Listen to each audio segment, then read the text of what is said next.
it's very hard to get into the topic of lizard people without going Mm-hmm. down a road of anti-Semitism. It just is.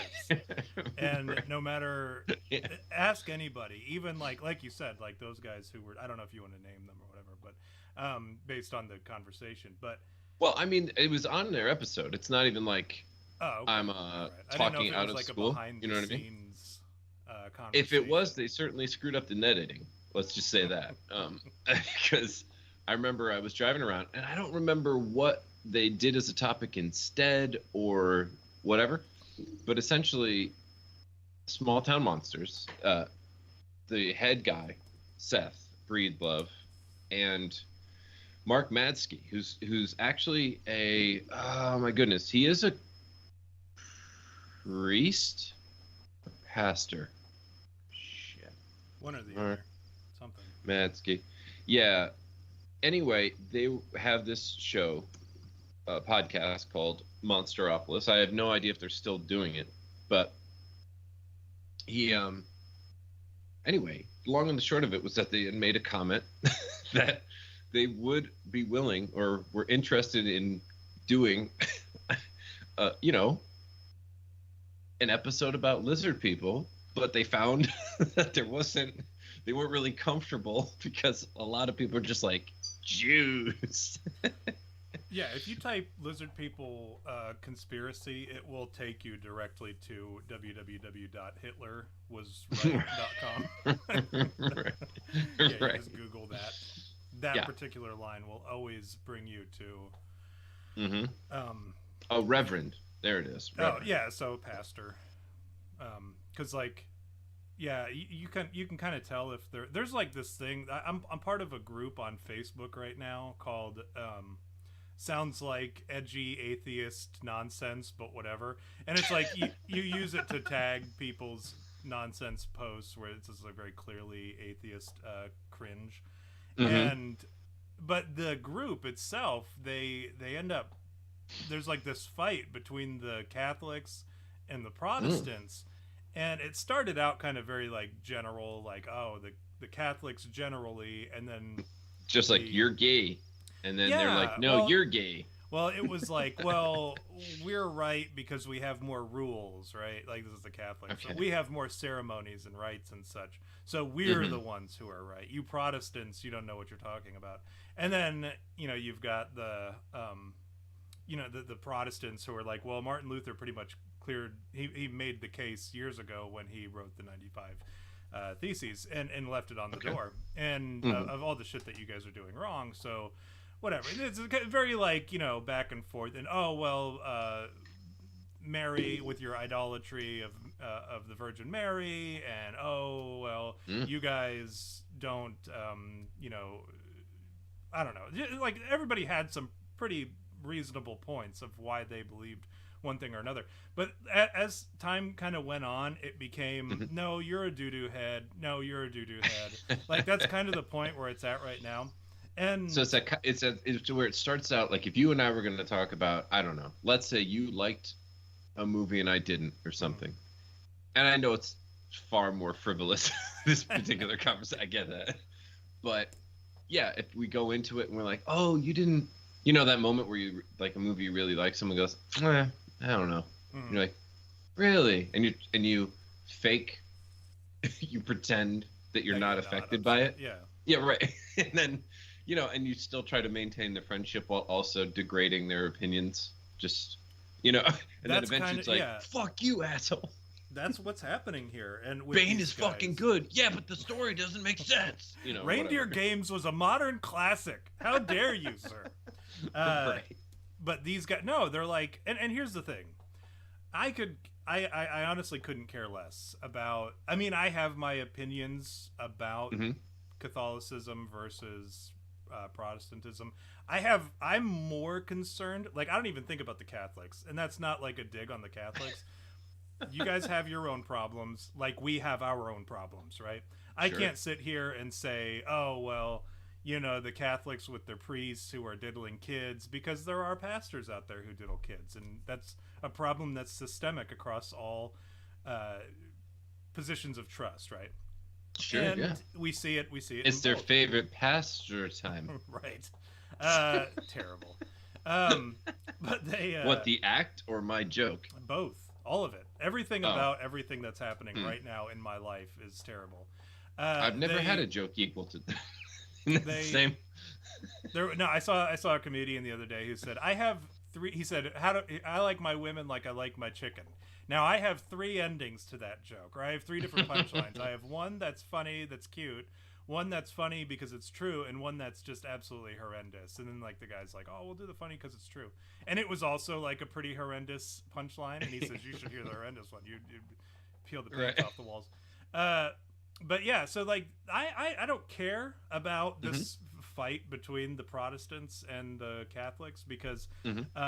my opinion on the matter is like I am not in a position to be critical, hypercritical, at least publicly, Okay. of certain people. I have problems with denominations within Protestantism. So if I wanted to sit here and pick on the Catholics, a real quick and easy turnaround would be for Hmm. them to say, well, what about the Presbyterians? What about Baptists? And I'd be like, well, okay, yeah, you're right. Uh, Right. so I can't do much other than that. But there's also like there's scripture where it talks about Jehu comes and he says, "Hey man, if your heart is like my heart, take my hand and come with me."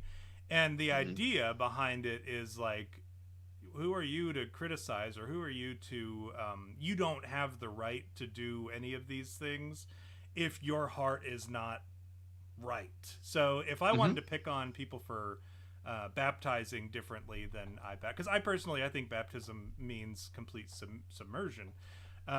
As Oh, rather than like the drip on the forehead and that Right, kind of thing. right. So for me, my thing is I think you should be baptized through full submersion, but that's my denominational belief based on scripture as I see it, based on the original Greek, Hmm. and based on the way it's described in scripture. Anyways, would I come out and say, "Oh, you're not baptized. You were sprinkled as an infant. You're going to hell"? Would I say that? No, because Right. I don't know, and furthermore, my heart is not where it should be, so I shouldn't be out here criticizing people for baptizing Sure. one way or another, or taking the Eucharist a certain day of the week instead of like every week, or Hmm. I should focus more on me than on anything else. But then you have like a Facebook group, which is like notorious for just being It's not about me. It's absurd. about you, motherfucker. Right. Yeah, it's just a place for absurd people to be absurd, to practice their absurdity. And like Facebook is not the place where great thinkers congregate, right? So, They've you already know, made the decision to be on Facebook still. right. So So you already know this is the kind of immediately. person who would name their child Wolfgang, right? Um but that, yeah, so like I don't go there for intellectual stimulation, right? And when I see a bunch of people bickering about the difference between Catholicism and Protestantism and which one is going to heaven and which one is being cast into eternal damnation, I'm Hmm. not like that's not a situation that I take particularly seriously. Yeah, you just sit Likewise, back and you go, I hopped on Reddit and somebody was doing they were saying some shit that was just absolutely wrong, but they were like okay. trying. They were trying. Oh, God bless them. okay. Like they were Hmm. actually trying to be scriptural, but they Hmm. misinterpreted something and it threw them off. So I'm like, let me step in here real quick and just say you're on the right track, but let's try to get you back on track. Let's Hmm. get you back in the realm of like where you're supposed to be on the left and right limits. And like everybody downvoted me, right? Because they were so mad that Oh. like I came in there and criticized them or whatever. But I'm like, I didn't criticize them like, oh, you're wrong, you're going to hell, damn you, you're worthless, get off the stage or whatever. I was like, hey, you're on the right track, let's try and get you back where we need to go. Did you But stop by saying, "I'm gonna let you finish," no, I would never but take you're that a from dumb? Kanye. I Oh, would never. okay. Instead, I went up there and I slapped him across the mouth for talking about my wife that way. So, Jerry, Well, what questions do you have about religion? I think we've got time to cover every question that you have about religion right now. Go ahead. every every question. All right. So, if a baby is thrown from a truck Hmm. into a pond Hmm. and they are completely submerged, and the person who saves them by pulling them out is a man of the cloth, Hmm. does that count as a baptism? No. Not in my opinion. Damn. Really? So I mean, no, no, it's literally being saved. no. Well, yeah, like I mean, from Tom. one thing, from the first death. The point of By the way, baptism is to save you from yeah. the second death, right? Oh yeah. So they What so what what if that was the second one? What if that was the second time that baby got it thrown was from hit by a truck, and that was how it died first, and then the water Right. was the second death, and he was saved from the second death. So technically, yeah, I suppose. No, so baptism, as it as it is described in Scripture, or the point of it, is it's a show of like it's literally just a ceremony. And the act of baptism, I mean, depending on how it's done or whatever, that's the ceremony part of it or the rite part of it. Mm-hmm. The commitment is the part that you as a person do. So whether you're dunked in a, I don't know, in like a pond, or if you're dunked in a baptistry. If you were doing the ice bucket challenge, for example. Right. Well, no, because you'd have to be like submerged in the water. Or if you you're don't know how I do my ice bucket challenge. At a church. I didn't do the ice bucket challenge with like a bathtub or anything. Like I did. I didn't do it either. I did it because I respect people who have ALS, and I wanted to bring awareness to ALS. Clearly, that's not something that affected you or has played a role in your life, Jerry. But I digress. They no, but you so like the ceremony part, or I'm sorry, the commitment part of it that you do as a person. Personally, that's like your why it matters to you, because I could grab you and I could shove you underwater and say, okay, you've been baptized. That doesn't mean anything. Doesn't do anything. You have to make the commitment to do it, and then being put in the water and pulled out of the water, whether it be okay. So wait, I'm sorry. Before I forget, baptistry. Go ahead. Yeah. Before I forget, and this is actually me being serious, because I was like, just joking around, figuring, all right, let's waste a little time before we get into whatever. Now I'm actually curious. So, in your view, then, yours, not necessarily everybody's, not every sect, whatever. No, I don't speak for everybody, even within my denomination. Right. Yeah, exactly. So, in your view, then, it's not even so much that like you quote unquote haven't been baptized in a like when you're a baby, when you're a baby and they drip some shit on you and all that. Like that's all well and good in your view, but the fact of the matter is, it's about almost about your soul in a sense, and you're accepting God into your life and all that kind of stuff. So if you don't even understand that, what's the point? At baby love, it really is just frankly a cash cow for the parents, really.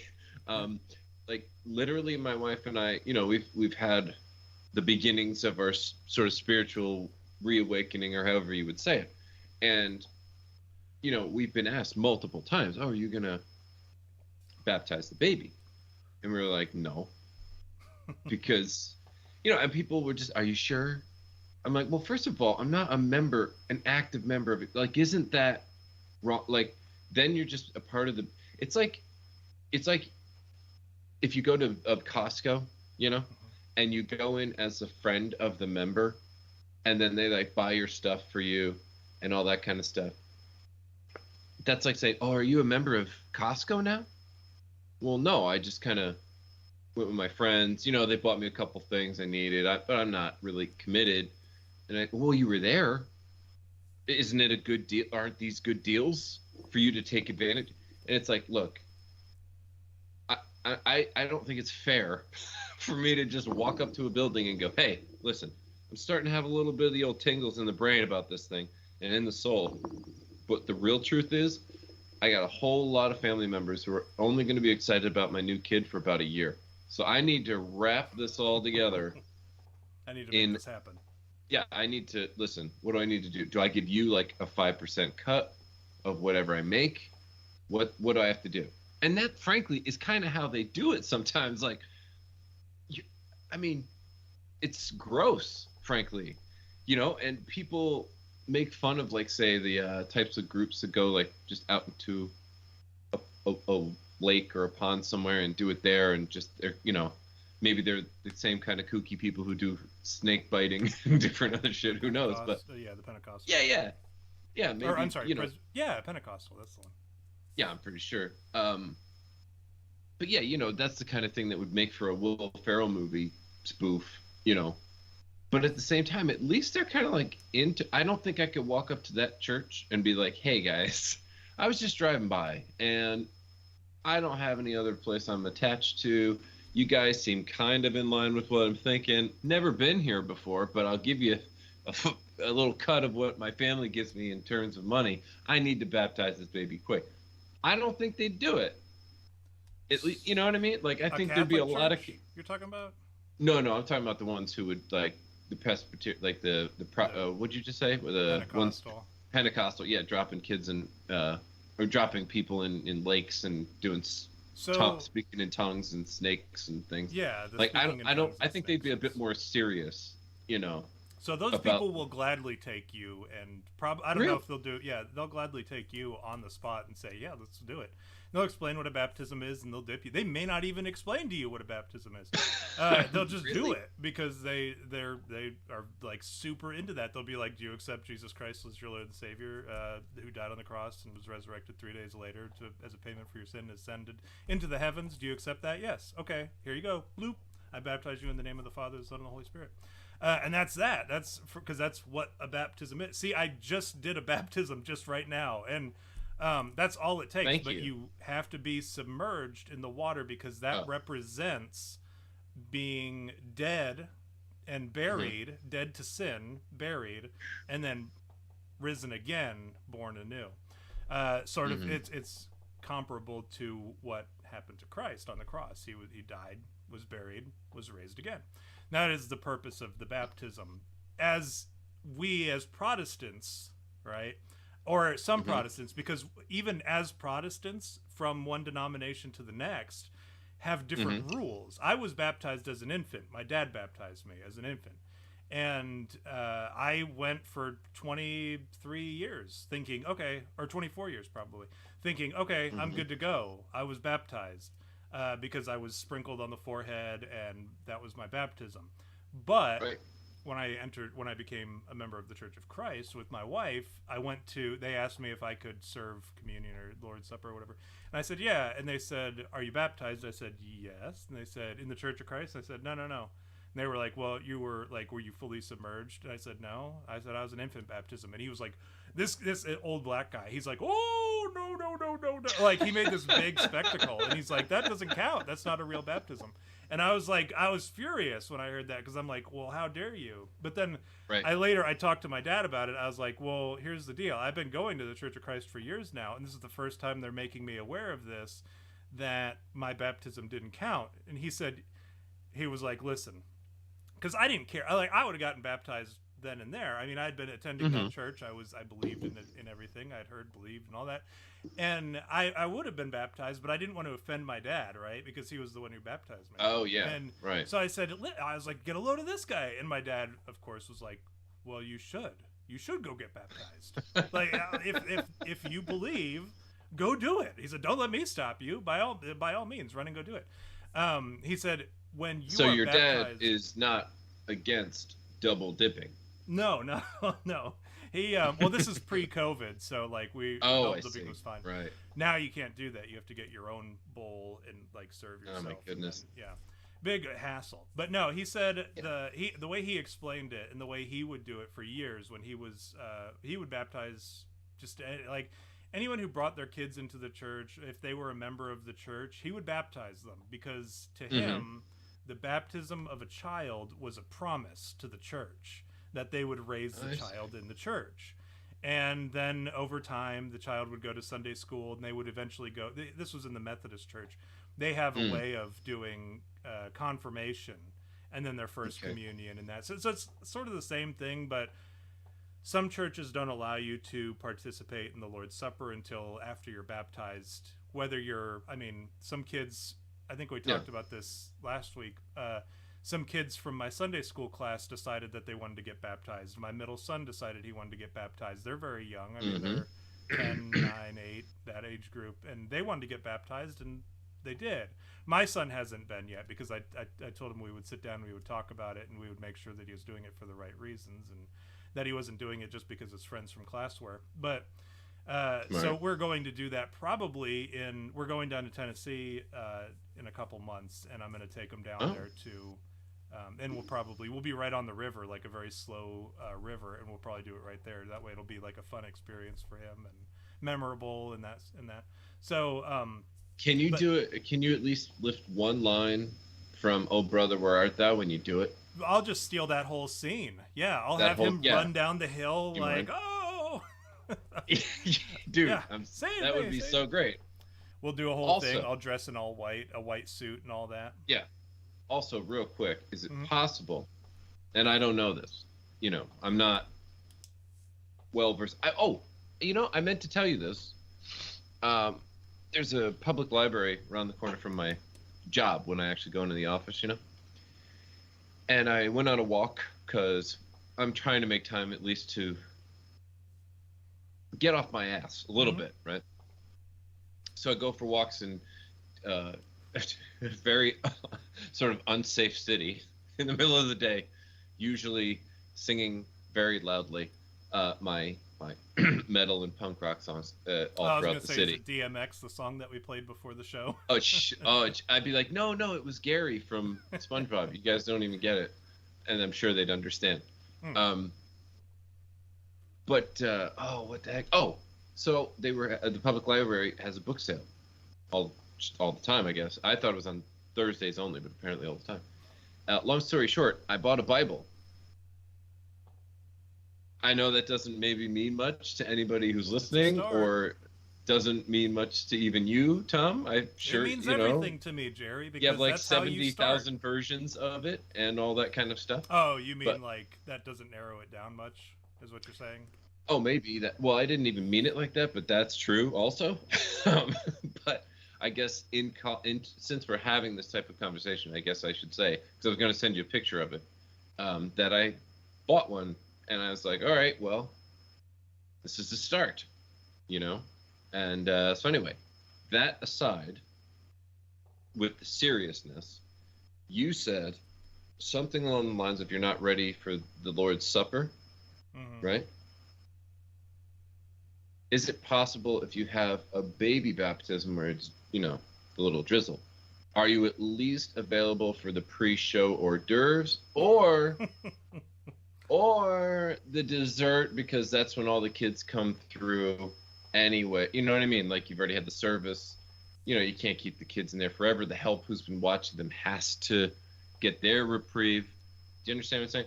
Are So you asking if you're able to? if I got drizzled on the head, do I get the mini wiener dogs? Do you get the Lord's appetizers? Right? Do I get the Lord's appetizer? That's what I'm asking. Yeah. So the Lord's Supper in itself is sort of the Lord's appetizers, and I want you to know that there is Saint. Who is it that sits at the gate? Saint Peter, is that the Peter, one that yeah. they always talk about? Yep. Yeah, he's keeping a list of all your blasphemy, Jerry, and he's going to remind you of it one day. He's going to say, Jerry, remember that time you made the joke about the Lord's hors d'oeuvres, and for the sake of the show? No, And what's the worst part about that? What? My answer will very likely be, well, no, Peter, I was drinking, and it was frankly a very long show. I don't even remember what. Can you remind me? Can you show me some videotape? I gotta look at the description of the episode to remind Right. myself of what went down on that episode. Right. Yeah, I need Tom's description, not not you had me at crackers. I mean, You had me. Yeah, this episode is called "You Had Me App Bigfoot," which I thought was really really clever. Dude, oh, on my you know what? hold on, it still says you had me at crackers. Well, yeah. I forgot. Oh, and loading it through what do you call it there? No, OBS. No, when I do the thing where I like start streaming or whatever, it it asks me to put in a name or whatever. So Right. sometimes I put like whatever you say, like you had me at burp that one week, or you had me at, this time it's Right. you had me at I don't remember what we did. But so anyways, to answer your question Right. about Please, I would love to know about the Lord's hors d'oeuvres. Hors d'oeuvres. The Lord's Supper in itself is sort of an hors d'oeuvre. It's the cup of the grape juice and then the wafer, which Did you always have grape juice, or was alcohol at any church you ever I think that's like, again, I think it depends on the church. Because I was I'm sure getting it depends wine on the pre-teen, bro. denomination. Yeah, You and know what I I'm know in saying? the Catholic Church they do often still partake in wine. I also had a In some. lesbian leading my church. Did you know that? A what? Yeah, Say yeah, that again. Episcopal. Yeah, yeah. I was this. It wasn't like.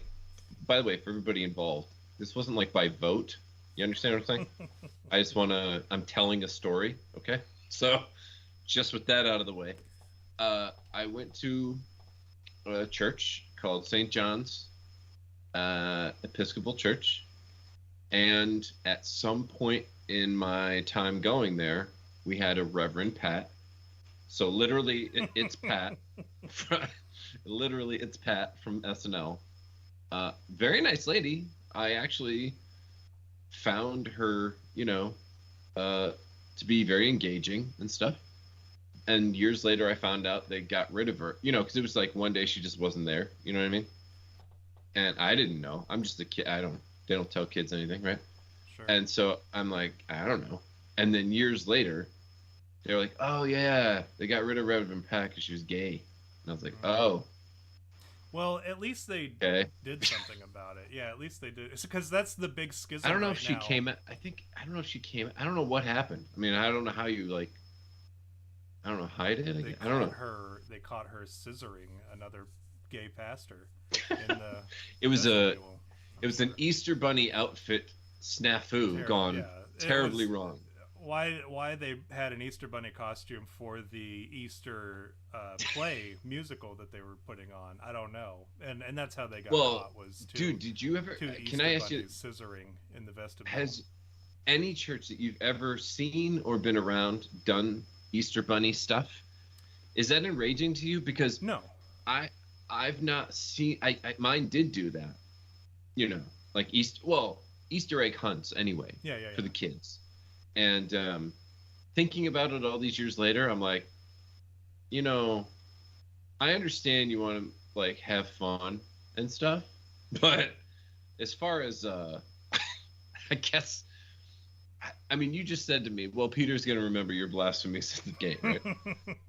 And I'm sitting here going, all right, so what about the people in the church that, I mean, not to be a stickler here. You understand what I'm saying? Not to be a stickler. But last I checked, having kids running around in their Sunday best looking for Easter eggs from the bunny that, on the church grounds, by the way, just like, oh, this is all about Jesus today. Da, da, da, da. Now go out there and get them candy eggs. Like, what?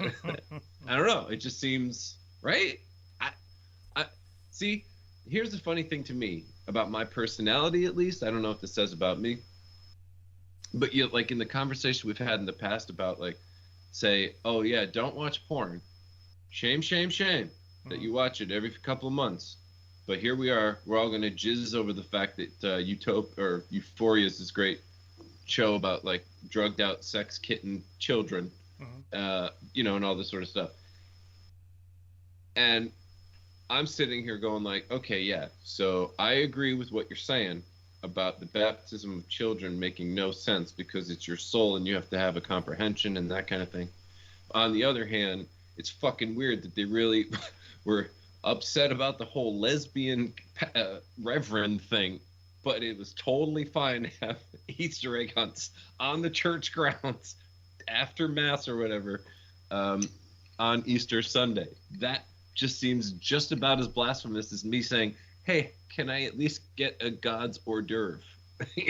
Yeah, no, I was just kidding. I don't know how St. No, I know you are. It just like, like I'm sure there's people who may think in a similar way. Obviously we're on You Had Me at Bigfoot and we say a lot of fucked up shit here, Tom. I don't think you were really serious. But no, the thing about St. Peter is I have a lot more respect for St. Peter than I do any of the other apostles. Because of how he died, and I think we've talked about this on the show before. Yeah, upside down. Yeah, and so I have a great deal of respect for him over any of this. So if he's going to be the one that doles out judgment, I'm okay with that. Right. If it's like somebody like Thomas or whatever, like I'm probably not going to be listening. I'll tune him out or whatever. I'm just kidding. He was also martyred, as I recall. Weren't all of them? I mean, they were all killed except John. for Except for John. Yeah. John made it to a ripe old age because he was the disciple whom Jesus loved. And he was like, in his own book that he wrote, he said he referred to John as the disciple whom Jesus loved, which is really funny to me because he's like, he names all the other disciples, and then he's like, and then the disciple John, whom Jesus loved. And then you're like, you turn back to the front page and you see who the author was. Book of John. Yeah. And likewise, a little bit of hubris there. Yeah, and likewise in Exodus, I think at the beginning, well, at one point it says Moses was a humble man, arguably the most humble man alive. And you look back and you're like, who wrote Exodus, I wonder? And it was Moses. You see that sort of stuff, and it's very funny. A lot of the authors throughout the Bible, as you look back, you're like, oh, these guys were like a bunch of comedians. Anyways, the most handsome of all of the disciples. Yeah, the disciple whom Jesus loved, Peter, the disciple who won all the beauty pageants or whatever, and you're like, oh, the book of Peter. Yep, there it is. Okay. Right. But yes, being baptized fully submerged versus being sprinkled, you get into the topic of age of accountability, which is like with Exodus, it was the people, the kids who grew up and never they weren't walking with the Exodus. They weren't leaving out of Egypt, and then they ended up, all those folks, they lost the ability to enter the promised land because they even Moses and Aaron and them, they doubted God and they spoke against God and they whatever. So they didn't end up going. The only adult who was allowed to go in was Joshua. And he ended up, this is a guy who, incredibly holy guy, he led the armies, he led the Israelites into battle against the Canaanites. And at one point, his relationship with God was so good that one day during battle, he needed more time to slay Canaanites. So he prayed that the sun and the moon would stop where they were so that he'd have more time to slay Canaanites in the sunlight. And it did. It worked. So, we're talking, this is like the only guy who was allowed to enter into. So you have an in at that point. This is that's where I was going with the age of accountability, was like the people who were too young to be judged and not allowed to enter the promised land. The same is true now. So people often ask, they ask me as a Protestant, well, what about the babies who, I think the argument with Catholicism is that the babies who are not baptized end up going to purgatory, and you have to pay the church to get them out of purgatory, and pray for them so that they may eventually get out of purgatory. And which is not scriptural. It's not anywhere in scripture. It was something that was made up by man to, I don't know, make more money for the church, I guess. Make money. But anyways, that's the argument, is well, you got to baptize the babies, otherwise they end up in purgatory with all the other unbaptized babies, or the decent people who weren't quite good enough to get into heaven. Sure. And so they have to repent and pay for their sins in purgatory until they can be led into heaven. But to me, kids don't fall, once a kid realizes that, oh, I need to be baptized, that is their age of accountability. If a kid doesn't realize, if you ask a kid, hey, what happens if you die today? They say, well, I go to heaven. Right? That's so really, and I know this is going to sound ridiculous, and I'm sure you've heard this before, but since I have someone with the master's in theology, how would either you or other people that you're kind of referring to now tackle the problem of, let's say, for example, Inuits, the people in the Amazon, you understand what I'm saying? Yeah. How do you tackle that, or as far as children are concerned, if they're in a household that, they're in the middle of the woods somewhere and their parents are goofy atheists or something, and they've never even heard of it, I mean, Yeah, that seems a little unfair. They haven't even had the chance to make sure a choice. does. They don't even know it exists. Sure does. Maybe they understand there's a God for some reason, a higher something, but they don't necessarily fall in line with what you're saying. Sure. And that's a little bit different than, oh, well, I was born and raised, I don't know, Islamic, and I eventually attended some westernized schools, heard about, got a Christianity. hold of a Bible, and then I still decided to stay where I'm at or whatever. Yeah. Like, that's not even that. I mean, imagine you also have the person who just culturally all they know is Islam, and it turns out they're wrong, right? Like, do you judge those people that, like, there's a guy who never saw a Bible in his life just going, well, wait, I didn't even know. I think you know God in his infinite you got to remember this is a God who gave the Israelites a lot of grace, like a lot, hmm throughout the Old Testament. Like over and over again, they turned their back on him, and he still loved them, and he still, eventually, when they turned back to him, he forgave them and he welcomed them back. Very loving God, even though we want to pick on God in the Old Testament as like, oh, he was so mean, he did all sorts of mean shit.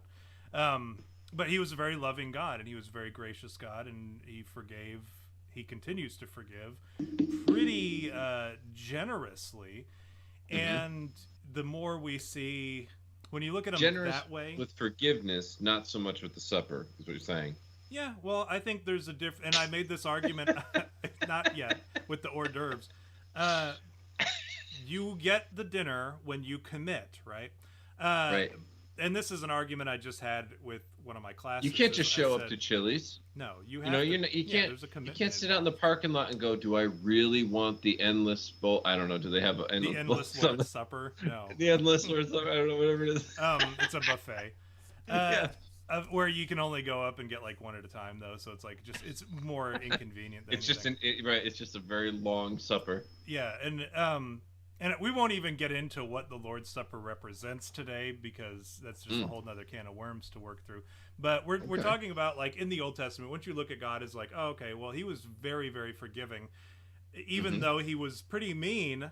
Like I had this argument in my class that God's unending love is not transactional. However, hmm salvation and his blessings are hmm transactional. We have a transactional God in that regard, that we have to put in something into the covenant in order to receive his blessings, right? Well, it's a relationship like any other, Right. right? Well, I Which is mean, you know, transactional, right? You right. have to do these things in order to Well, yeah, you receive could love whatever. somebody, but if you just don't treat them like shit and you ignore them all the time, they're still gonna leave you. Like, And here's the thing: as I said, God's love for the Israelites.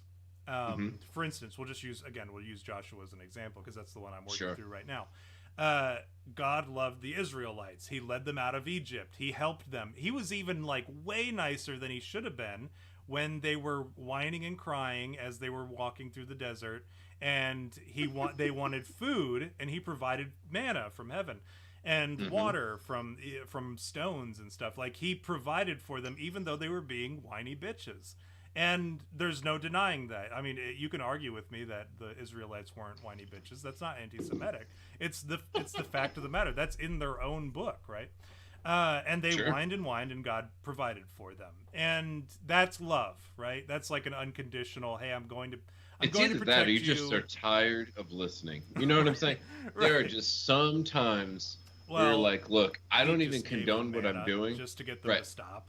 Dude, it's Um, like, when your kid just won't, you've been through this. You got Oh, for sure. young kid, I used kids as an example. I said there are hmm times where we love our kids, but right. and like I said, Joshua at one point they disobey him. I mean, there were times, countless times throughout Joshua where they Yep. obey him and he provides. And then the Right. one time they disobey him, he turns away and he lets them get their asses beat at AI. He lets them Right. get, well, I mean, they don't get like terribly destroyed, but like they lose members of their tribe.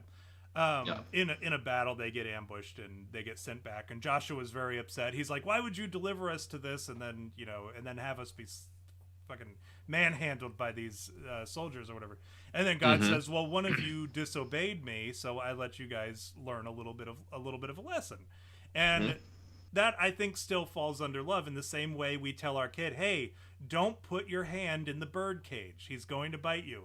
And they keep doing it. You keep swatting their hand, keep pulling their hand away. And eventually you say, okay, don't do it. And then they do it, and they get their hand bit by the bird, and they get upset with you. And you're like, I've told you time and time and time again not to do it.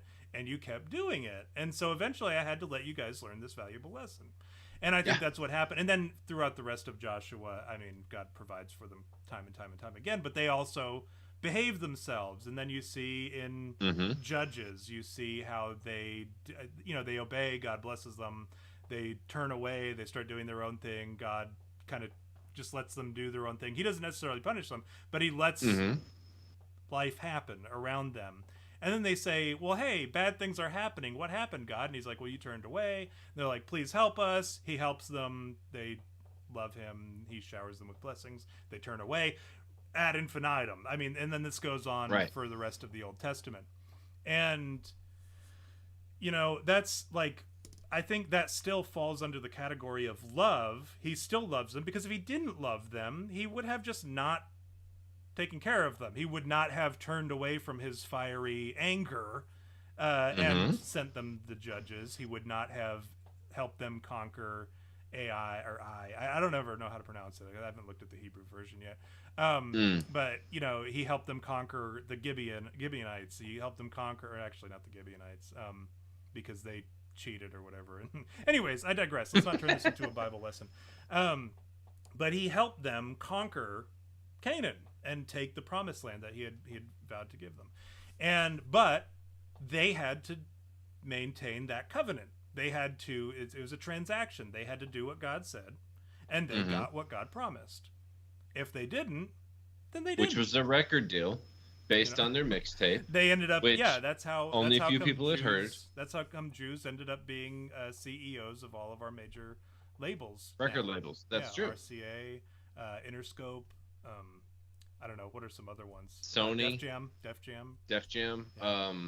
Although I think Snoop Dogg just bought, what was that? A Death Row Records, which I think is a subsidiary in spite of its title card. I do believe it is actually a subsidiary of something. But let me answer this question, and then we'll move on, because I know you got some weekly whoobies, and then we got to move forward. But Megabit asked... Ooh, okay.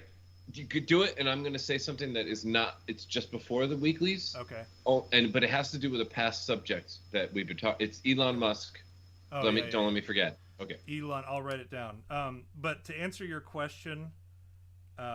Megabit, I know where you stand versus where Stephakus stands on this issue, and I don't know if your opinion has changed at all. What, that her mom's hot? I thought we all agreed already. Yeah, we all agree that Stephakus. I don't understand why we're even talking about this still. But this is another thing that we need to address about the family. Oh, I'm sorry. Okay. No, so Orthodox baptisms are great. They're fine. They're wonderful. Beautiful ceremonies. I don't think they mean a whole heck of a lot. I know your daughter will be fine. Your daughter will be fine. Your daughter will not be committed to purgatory, in my opinion. Now, again, this is my opinion. Your daughter will not be committed to purgatory. Your daughter will not burn in a fiery pit of damnation. But when she comes to an age where she recognizes the need to enter into a relationship with the Lord, my recommendation would be to become baptized. Or to, at that point... recognize what she needs to do to finish that baptism, right? Because the baptism itself was done before she was even aware of what was happening. Right. Now she just needs to know the other stuff. Like I said at the beginning, you do the dunking, that's part of it.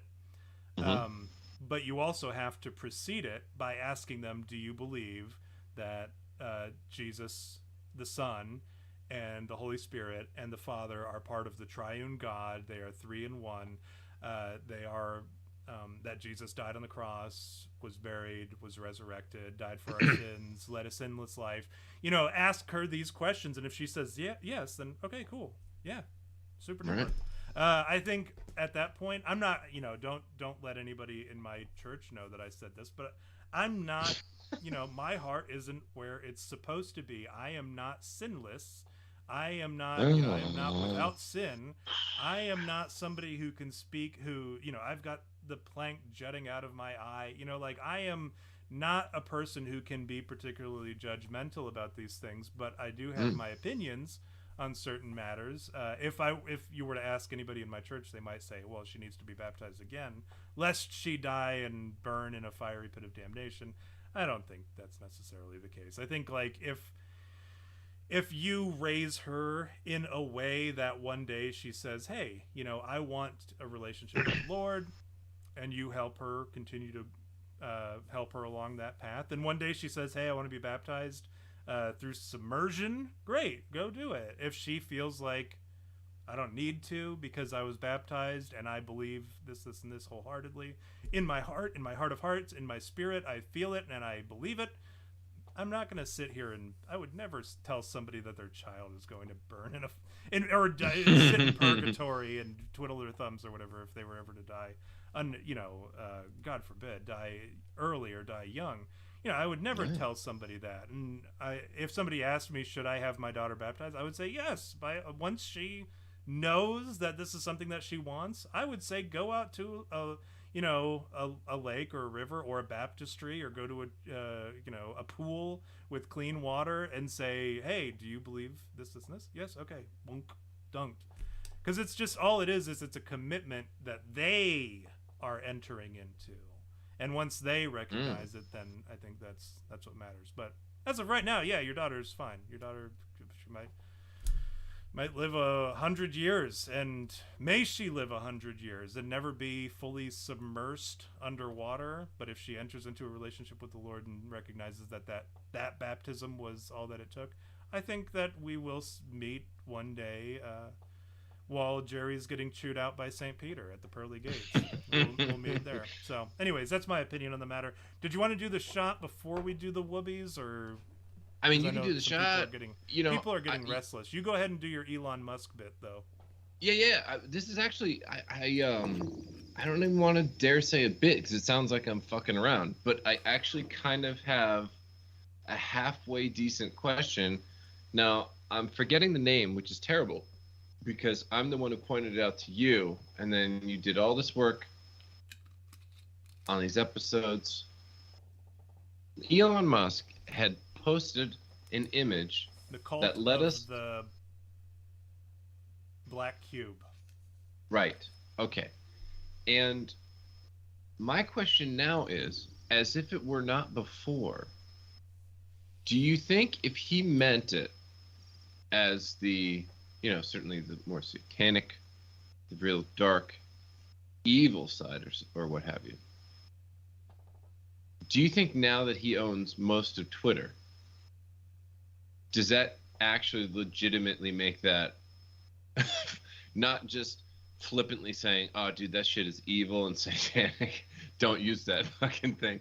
Now, is it actually potentially, provably, due to that association, I don't think he's associated with that. Now, there's something else. No, I don't think he's associated with the black cube.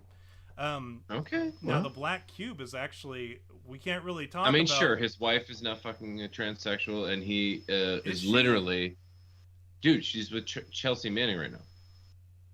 What? Yeah. What? First What was all, the name of his wife Bradley there? Manning. Second of all... Well, I'm sorry. To prove my point, I wasn't going to say, you know what I'm saying? Can you imagine, Jerry, like, being... My wife leaves me, leaving and you they're like... for Bradley Manning? Dude, between that and do you remember that? Do you remember when he had that new car, and they were like throwing metal balls at the windows, and it broke, and then it just broke? If just imagine, that's the relationship, right? Like that's the the relationship is that you threw the ball at the window and it broke.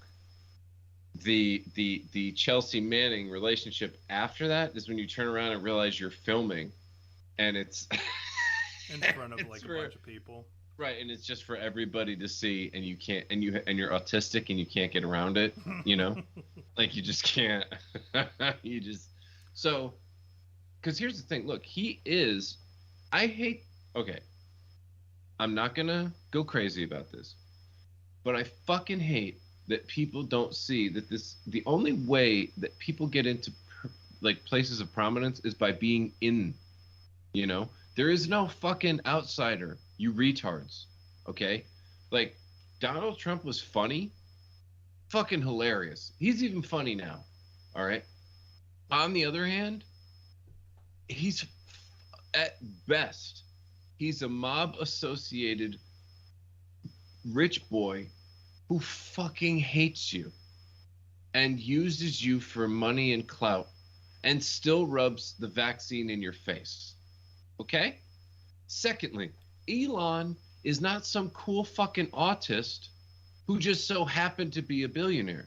All it takes is 2 seconds of watching that his family were rich South Africans, and essentially he was a lazy prick who used his family's influence to take over companies without doing anything, which is what he did with Tesla, by the way. He came up with nothing. He bought out the fuckers who tried to stand against him because he was an asshole. And he plays cool guy, but if he's so fucking cool, how come his wife looks like she was in Demolition Man and left him for a tranny? So shut the fuck up. He now took over Twitter instead of creating his own thing or whatever. Like, do you understand? He's making his money over in Russia, this fucking Potemkin war. It's all a game. Do you understand? He's a piece where now he's going to own part of the internet. This is the Internet of Things. It's part of the global reset too, you fucks. Zuckerberg has Meta. Now they have another boy of theirs in fucking Twitter. They have the breadbasket of the world shut down so all your food isn't going anywhere. What the fuck do you not see about your boy Elon? I would absolutely believe he's Black Cube, dude. I would, if you told me that he wasn't, I'd sooner ask you for proof. Do you understand what I'm saying? Like, dude, that's just where I'm at with it. And so the question for me is like, all right, is this now? Because remember, what is it about the oh goodness, Armageddon? Essentially, where like we've gone over this a bit before, where the bear comes out and they have the ribs in their mouth and all and then something about like at a certain point it leads to Satan like becoming the leader because he acted like he wasn't Satan or something, like the promotion of Satan as a counter to the evil that was actually going on, but it was really that you promoted something. Yeah, it's like the beast and the false prophet and all that stuff. Yeah. So basically, dude, if you said like, all right, Trump is one thing where that could possibly be, right? Because all the conservative people have literally left their hopes rather than in homegrown individualism and community and church and faith and all this kind of shit and just getting out of the demonic system. Rather, they're leaving, literally listening to CIA kook, QAnon shit and a fucking New York billionaire who's 3 times divorced, fucked a bunch of hookers, and killed most of your kids with a vaccine, you fucking idiots. So, it's possible, you know. And by the way, there was a book many, many years ago that was called like The Last American President or something.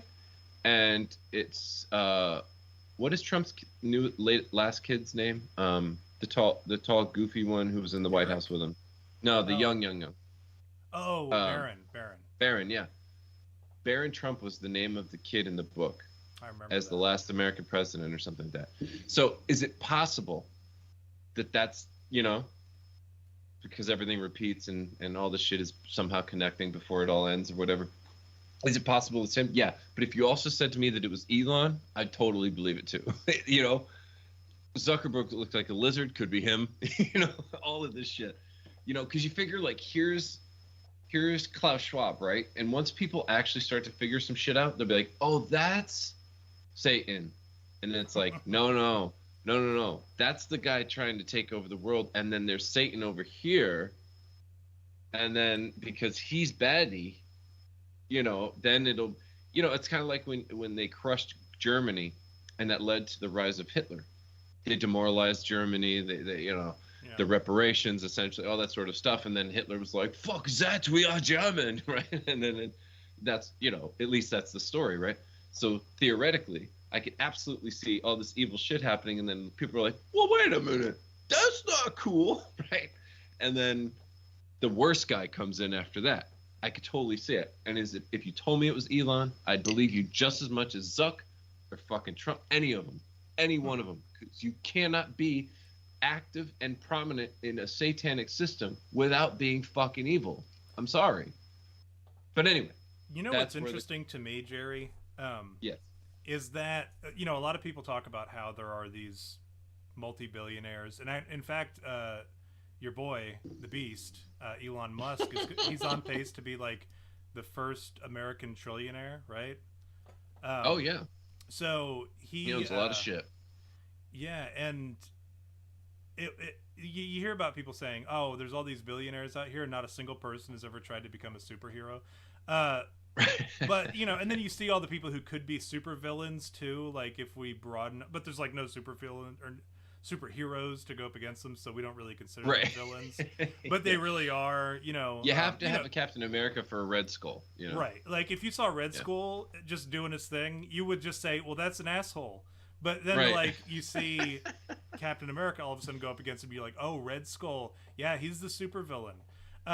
We have Jeff Bezos. He's just an asshole. Really wealthy asshole who's, like, taking over the country. And you're like, "Oh, he's just an asshole." And then, all of a sudden, we're going to have somebody go up against Jeff Bezos. And you're like, "Oh, no, he's a supervillain."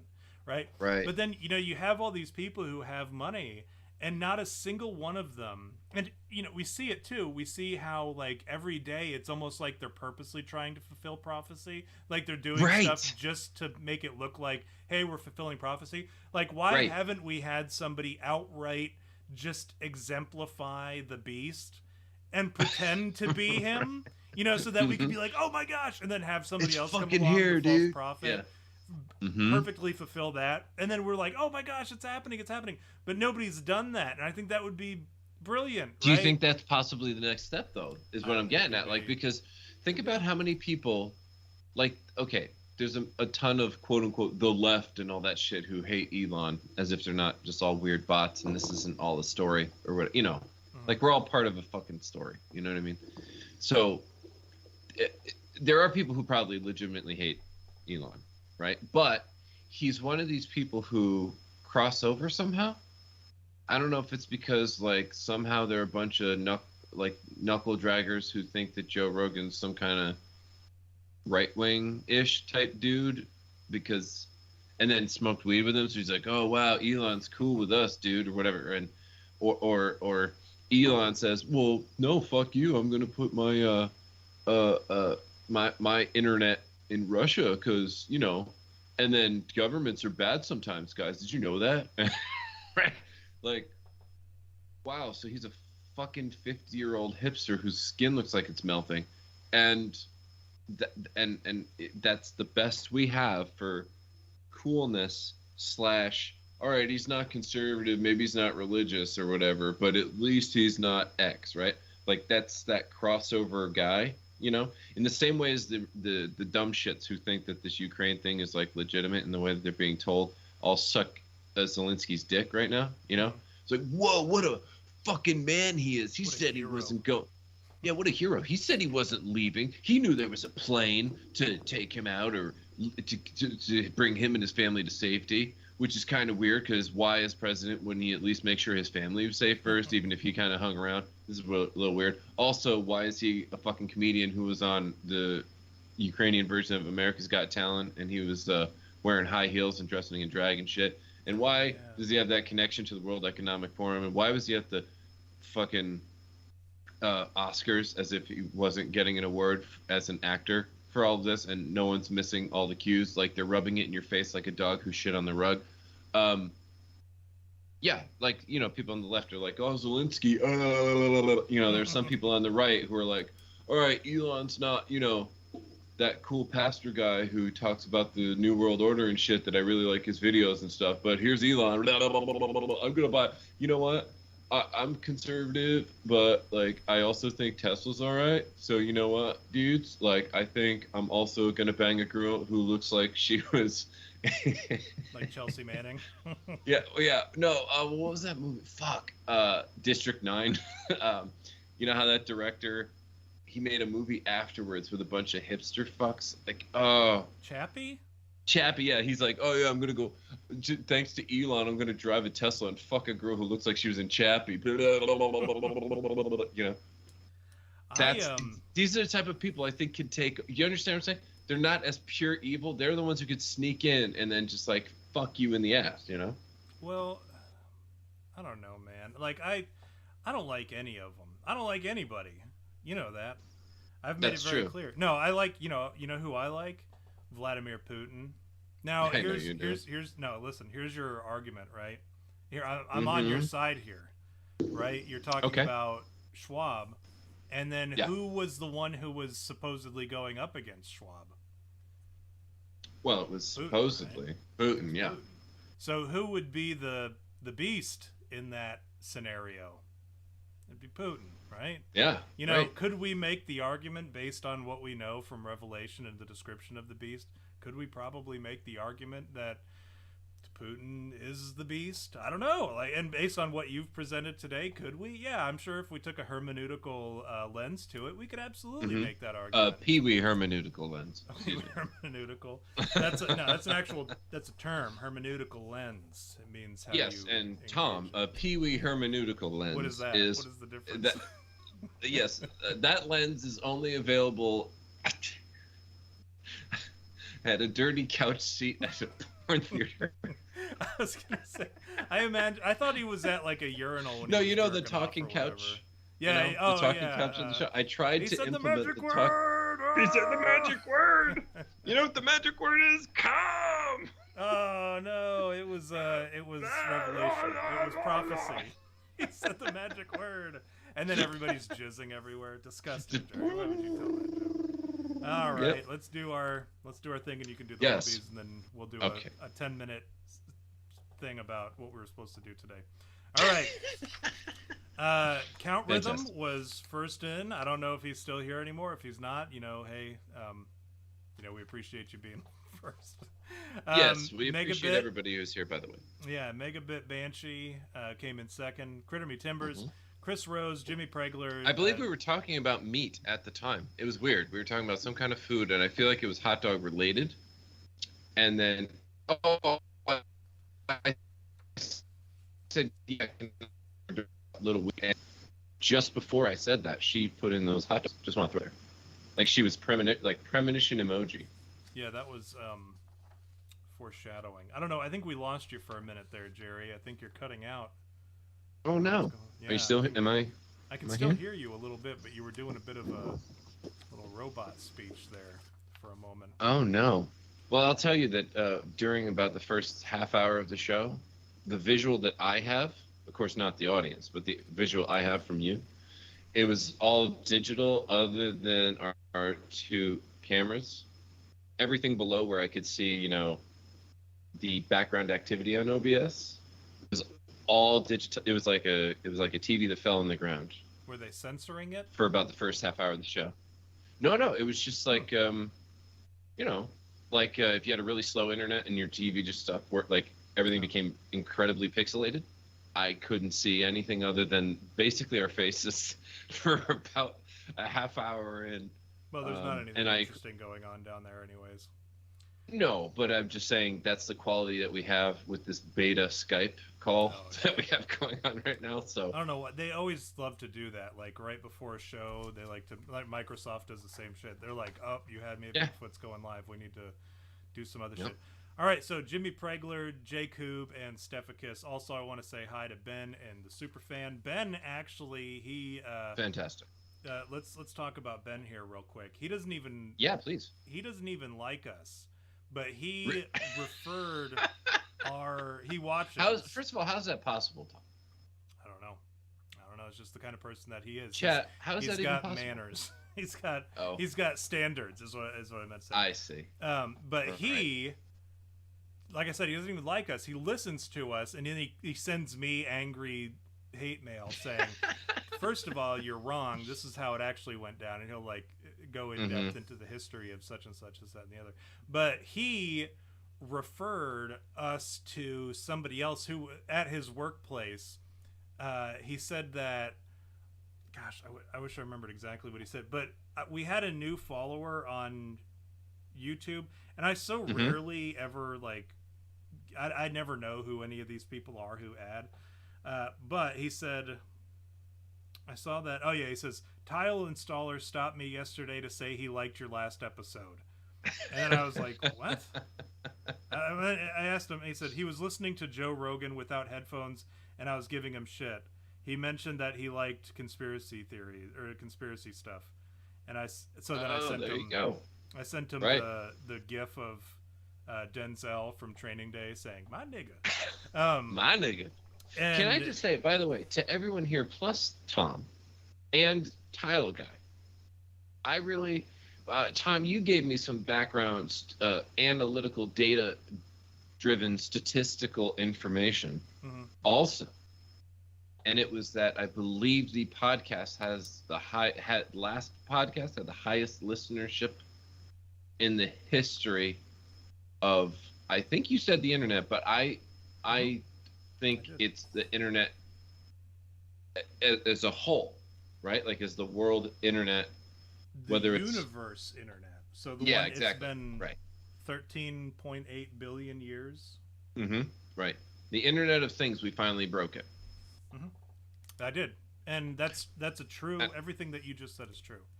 Right. There's no exaggeration at any point. And so I want to just say thank you. Just if you're listening to this, if you're watching it right now, if you watch it now, who come for truth. The last episode did break. We are breaking.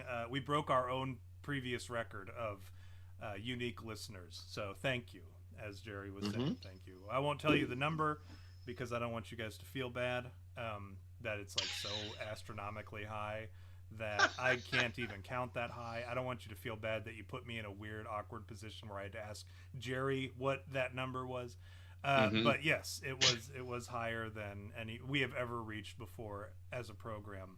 This is even pre-Jerry, even pre-V. This is like going all the way back to the beginning of total history. All of history, yeah. So it's a big. This day is for Cro-Magnon. You had me. That. Do you think at Cro-Magnon you had me at Bigfoot would just be you had me at my friend? It would be you had me at you know what I mean? Oonga. You had me at him. You know no, I see what you're doing. Look at that with guy it. over there. I see what you're doing with it because like Bigfoot is like his friend looks like Bigfoot. But what I want to do with it, I want to go a different way. I want to say you had me at Oonga Boonga because Oonga Boonga sounds like just like caveman speech, right? They're just like Oonga Boonga. Right. They don't have like speech pattern, but they're able to call the program "You Had Me at." Oonga Boonga, which I think is funnier. So only words they know are "you had me at." Yeah, you had me at, and then it's just the rest of it's just Oonga Boonga and various versions of that. So thank you. Here's to our highest unique listeners that we've ever had since the dawn of You Had Me at Oonga Boonga. Since our predecessors, You Had Me at Oonga Boonga. But yeah, if you would like, we would sure appreciate if you took a page out of Ben's book and just next time somebody brought up conspiracy theories. Or Joe Rogan. Or Joe Rogan. Or anything that you've heard on this show or any episode that we have in our catalog. If someone says, for example, hey, do you guys have any lunch? I forgot my lunch. Do you have any extra crackers? And you said, you know what? There's an episode, as a matter of fact. I know of two crackers named Tom and Jerry, but yeah, somebody says something about Mothman, ha ha ha, Mothman. You go, oh well, you know what? There's a show that I watch occasionally. I don't like them too much because they're a little extreme for my taste, and sometimes they say racist stuff. But you can distance yourself to some degree. Feel free. Yeah. But don't honor like, all of what we do. I don't even do that. Yeah, I don't you know? either. I distance myself from the show too. As soon as I leave this room, I'm like, I couldn't be further from you. Had me at Oonga Boonga, but just be like, no, this show that I know of, they did an episode about Mothman. It was pretty funny. You had me at Bigfoot. They did a show about Oonga Boongas. It's funny you were just talking about how Oonga Boongas are making you mad. That's just going to be today's episode. No, we can't. We already have a name for this episode, assuming we get to the topic. Otherwise, it'll just be you had me at Oonga Boonga. But go ahead, do your whoobies, Jerry. Yes. I'll be ready with the toasty. Toasties. Okay.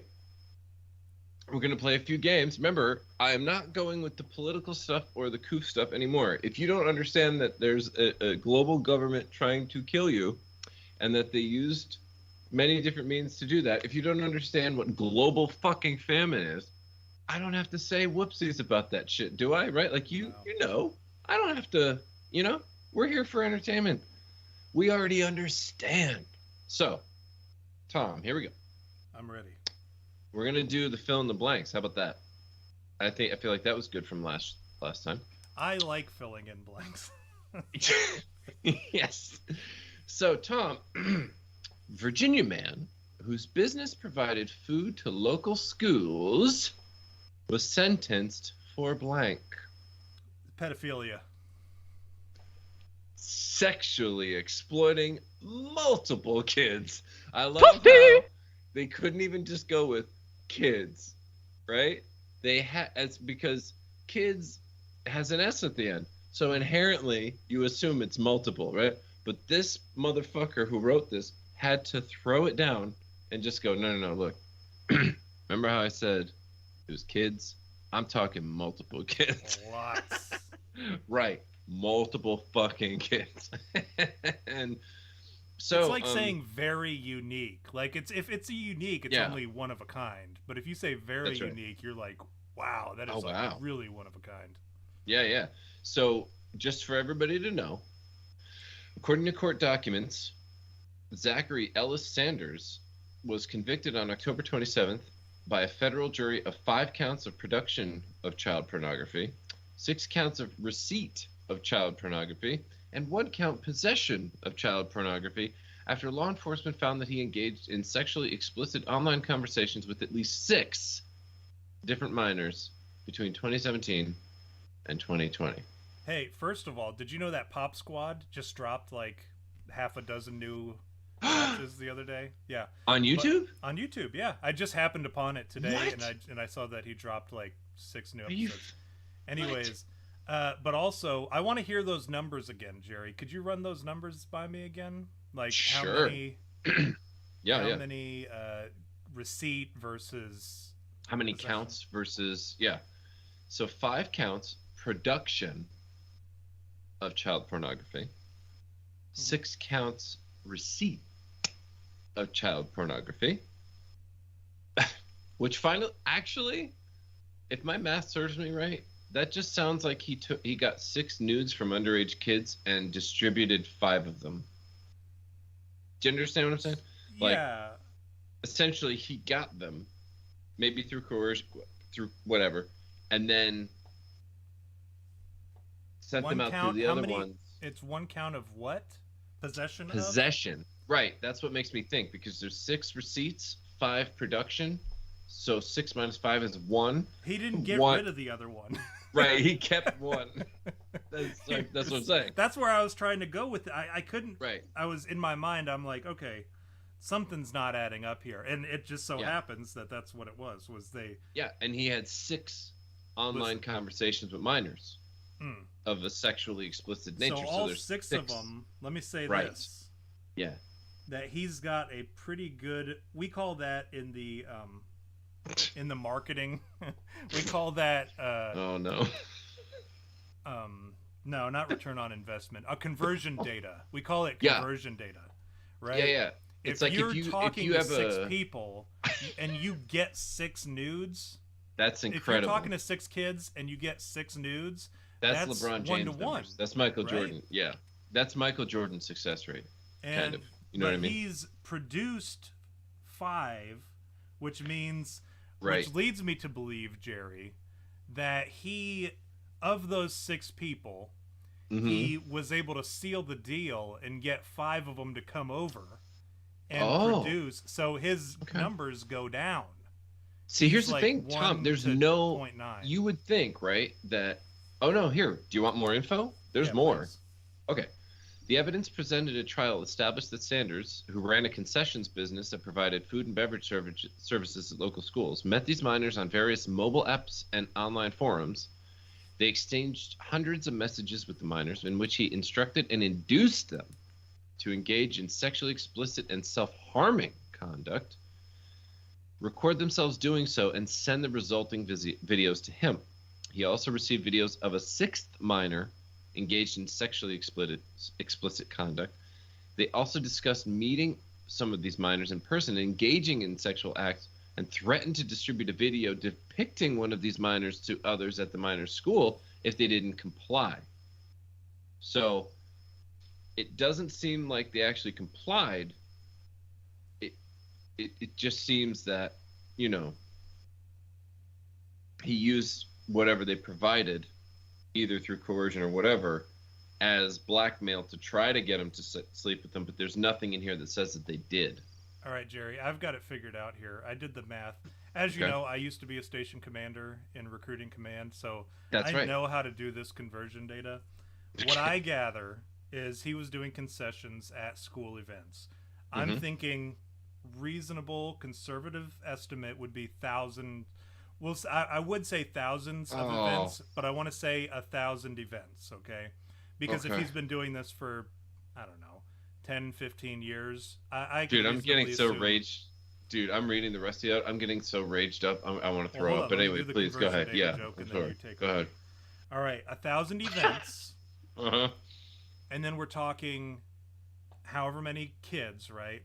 A Mm-hmm. 100 messages Right. to 1 nude to Okay. 0.9 meetups, right?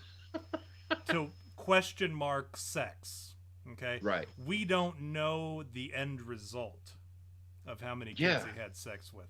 But That's in true. order to like really know his I would say he had pretty good conversion data, because it's like, I mean, we're talking Yeah. 10 to 1 to 1 to 0.9 to what? I don't know. How many Right. kids did this guy have sex with? I don't know. Did he get charged with any? Having sex No. with any? Then No, 0. but here's then the number right. is 0. Yeah. So here's the thing too. So they did a, you know, they recovered additional forensic evidence that included images and videos depicting the sexual abuse of other children, including videos depicting the sexual abuse of a toddler and prepubescent children. Well, I find it hard to believe that there would be a toddler or prepubescent children at a school game, right?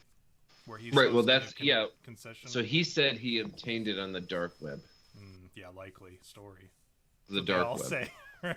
Yeah. I don't want to tell you that it's my friend who runs the ice cream stand Yeah, while you're I not going run to the dime cotton out candy. your cousin, Yeah. right? Who's supplying you Right. with toddler nudes. Mm-hmm. So okay, that one. That okay. I have to step away from that. We're gonna go. That We're gonna whoopsie- try. Yeah, that's a harsh whoopsie to start off with. I'll admit. Why didn't you like screen these before you? Yeah, I mean, I did. Somehow I thought I was gonna be able to turn that one around, you know, because he got caught, right? And then I read the whole article and I went, oh fuck, I missed that, you know. Okay, so CPB officers seized $548,987 worth of blank from one car driven by an American woman. What was the unit of measurement? Well, it was $548,987 Oh, worth of. horse semen. All right, maybe people in the chat. Do we have guesses in the chat? Or you know. The new Jackass movie, there's a lot of pig semen. Remember in Jackass 2, they did horse semen? In I Jackass do remember that. Forever, it's pig semen, which they, Wow. like, Chris Pontius drinks it again, you know? Oh dear God, why? Oh, I love Mosley Wave, by the way. Well, In you this can contribute child, mostly. yeah. In this child predator stuff, the fun audience suggested content you were talking about last week. Yeah, I told them that they were going to have to help put together this app. Oh yeah. Where there's smoke, there's fire. Okay. So anyway, Tom, one more time. CBP officer sees 550 Customs and Border patrol. Right. Yep. Get $550,000 in blank from one car driven by an American woman. What is it, Tom? And I said horse semen, but you Right. seem to say that that's, or you seem to indicate that that was not the answer. Then I would say it is. What are those? 40.34 pounds worth. How about that? Oh, then that's easy. It's those, like when you go to like a shop, like a witch shop, or like one of those new age. Small heads? Oh. No, not small heads, but like you go to the new age religion shops and they have all the crystals and shit all over the place. And like it's not real crystal, but it looks like it. Sure. And you can trick your mother who's into that sort of stuff by buying her a bunch of shit, and you're like, oh, this one's gonna cure your headaches, and this one, if you put it on the dispenser, it's gonna you'll be able to breathe better with this one. Yeah, it's gonna have the smoke and essence and oils and stuff. It's those is the answer. No, Tom, it is fentanyl. Toasty! Fentanyl. You know, that would have been the one that made the most sense. And can I throw this out there? Do you want to know how they knew to check her car at the border? Because she was all strung out on fentanyl. The license plate said "Purdy Girl." You know what I'm saying? Purdy Girl. Oh, not pretty girl. No, it was P. If it was a bird, right? If it was a bird that was right. driving, they wouldn't have suspected anything. Right. They'd be like, "Oh, you are a pretty girl. Pretty girl. It is pretty girl. Pretty girl. Pretty girl." Yeah. No. Instead, Party Girl. One of them knew this whore from college, and that's what gave it away. They said, "Hey, what are you up to these days, Janet?" And she's like, "Oh, just hauling fentanyl." Hey, don't. you know. Oh, shouldn't have said that. Diego's gonna be pissed. You know. Oh God. I have like $43 billion worth of, or no, I don't remember how much. That seems like a lot of money for fentanyl. Basically, 500,000. Yeah, how about that? That's way less than 43 billion. A little bit less. Imagine the size of her car. You know, you didn't say what kind of car it was. Like maybe it was That's a true, rocket I did. ship on wheels. That's true. Like somebody with Party Girl on their license plate, I would think it'd be a pretty big car, right? Yeah, you would think. That's true. All right, here we go. California man who tried to join blank. The Church of Scientology. Was sentenced to prison and said that their videos were really cool. Tom, what was he trying to join? The Columbia Record House. He wanted all those jock jams from 1990 to. He wanted to buy one CD for a penny. And get 14 for free, and then buy one at full price. That's right. Yeah, who doesn't want that? Frankly, I would do it now. Actually, you know, I had a friend who used to do it, and he would just never pay them back, and he would change his name, and then like when they'd send letters, he would say that guy doesn't live here anymore. But that was like a different time. You could get away with that sort of shit. That's true. He had so many copies of Orgy's Candy Ass. Oh, that's all right. You know, he deserved jail time. All right, chat. Seriously. Oh, we got ketamine and tamales. Way too late for my paying attention. Thank you for those. Jacob said that they seized 43 pounds of tamales. And Mike, I don't know what ketamine would look like. Like, is it a liquid? It's just a huge. It's a. You remember in Star Wars when it was a tank of it, like one of those. Yeah, do you remember in Star Wars when Luke Skywalker was injured badly, and then in the second one they had to put him in that tank? No, you're with thinking the mask of, on. You're thinking of Starship Troopers. That's a different. I'm a different space movie. That is not. You've probably never seen Star Wars. You probably just saw Star Wars, or I'm sorry, Starship Troopers: A New Hope. So Starship Troopers, the clone or Attack of the Clones. Attack of the Clones, the worst move. Okay. Anyway, California man who tried to join blank, sentenced to prison, and this is after he said that their videos were really cool. Anybody have a guess? He tried to join that cult, that witchcraft, or that wizard club that we talked about last week or a couple weeks ago. He tried to join that wizard club where you sign up online. I love Mosley Wave. He says the terrorist group ICP. Close. Close. He tried to join ISIS and said their beheading videos were really cool. Bernard Raymond Augustine, who in spite of that name, looks very, very not that guy. He tried to join ISIS. He traveled from San Fran to northern Africa with the goal of joining ISIS, but after that, he was detained by authorities before he could make it. It's like they knew he was going there somehow. Do you know how hard it is to get to the Middle East? It really is pretty difficult. I mean, I'm just saying, I guess if you're go to the Middle East, it's like Mordor. If your only way, dude, if your only way of getting there is by talking to some dude on Snapchat, going like, dude, have you seen those fucking videos? Those are amazing. I totally want to do that. Oh, come on over. So, all right. Okay. Long Island man arrested for blank after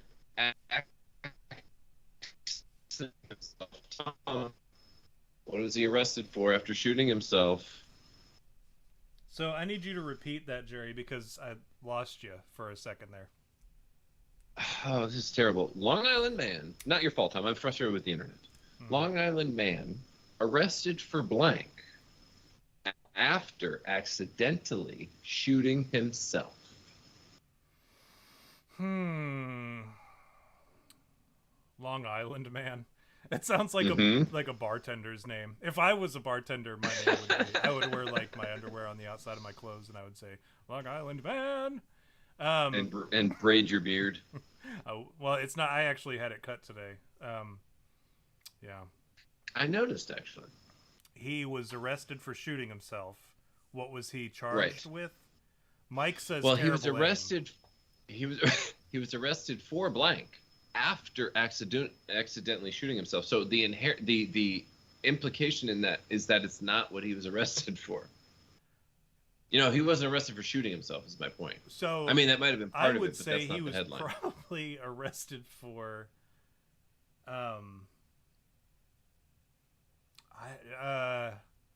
think Mike's on to something. Terrible aim, but I think it would see the person who wants to win this game in me would say something along the lines of, I don't know, negligent. I don't know. The negligent firing of a weapon in public, or what's it called? Discharge of a weapon in a public purview, or I mean, there's a million things that I would say, but I think that I'll probably go with abuse of a corpse, animal corpse, abuse of an animal corpse. Jerry is my final answer. He was arrested for ghost guns after accidentally shooting himself. And Tom, when asked about it, he was quoted as saying, "Yes, I had the ghost guns, but now I wish that the bullets were also ghosts." He almost turned into a ghost himself. Toasty! And when asked what he was doing at the time he shot himself, he said, "I was repeating over and over, 'It's me, Casper. Don't worry. It's me, Casper, Jenny. It's all right. It's just me, Casper.'" Do you think his defense would have stood up? Do you think it would have made more sense if he would have died?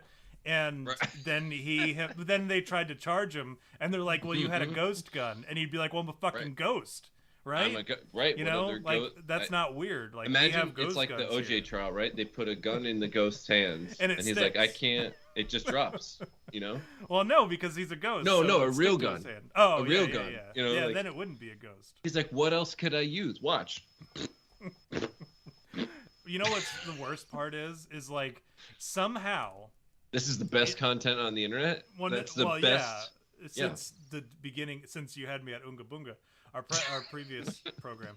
But there's a way that somebody somewhere. So this guy, he's a ghost now, right? He gets a letter. It's a court summons, and he shows up.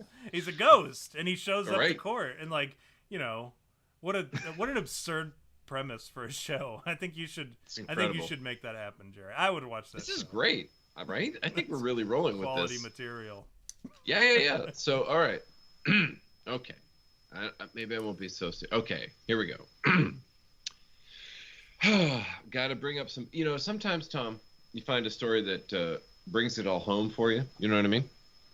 And for those who don't know, I have a heart in Connecticut. You know what I'm saying?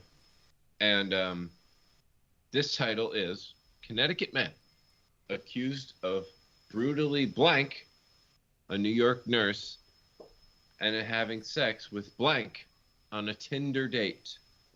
All right, so hold on. Yeah, it's a double blank. Yeah, this is a lot going on because, like, It's a double blank. you say Mm-hmm. that I distracted you with the hometown stuff. He did. Well, no, not that. I knew that was just a ruse to draw me away. So I'm like, sleight of hand. I'm used Right. to it. I'm always watching. You Magicians used your for cape some to sleight of to, hand, to right? wash it away. I'm always looking because I know Right. magicians are trying to distract me, right? So Mhm. I'm always Okay. watching. So I knew that was some bullshit what you were saying. Right. But but you said that this guy blank a nurse, right, from another Right, state. He's accused of brutally Blanking blank. something, Right. blanking a lady, a nurse. I Right. assume it's a A lady nurse. because it's a nurse, which is unfair because I came up in a different era, and I know that male nurses are typically better at being nurses than females are, and Well, that's it's a like fact all because It's all those not male swimmers, you know. well, and yeah, wrestlers. men are traditionally And, better at everything than women are. I mean, that's just Mhm. a fact. But I grew up in a different time, with the candy stripers. I grew up in Oh, that, yeah. so and one That's time true. actually we had to take my son to the emergency room, and the nurse was a man, and I'm pretty sure Mm. the woman was a doctor, and I Wow. referred to her as the nurse. And like later I realized that that was the doctor. But And Tom I don't respect left without women. a spleen. Yeah, well, it was for my son, so he left without a spleen. But you're Oh, my saying that goodness. this guy, This guy is accused of brutally blanking a New York nurse yes. and having sex with blank So that's where it on kind of a gets Tinder me. date. It's almost like sex isn't going to be the answer because you later tell us that he does the sex, right? Sure. So Right. that seems like a curveball, but also I don't know. That's a tough one. I would say that he, the guy in me, the competitive person in me wants to say murdering a New York nurse. Oh, can I stop right now?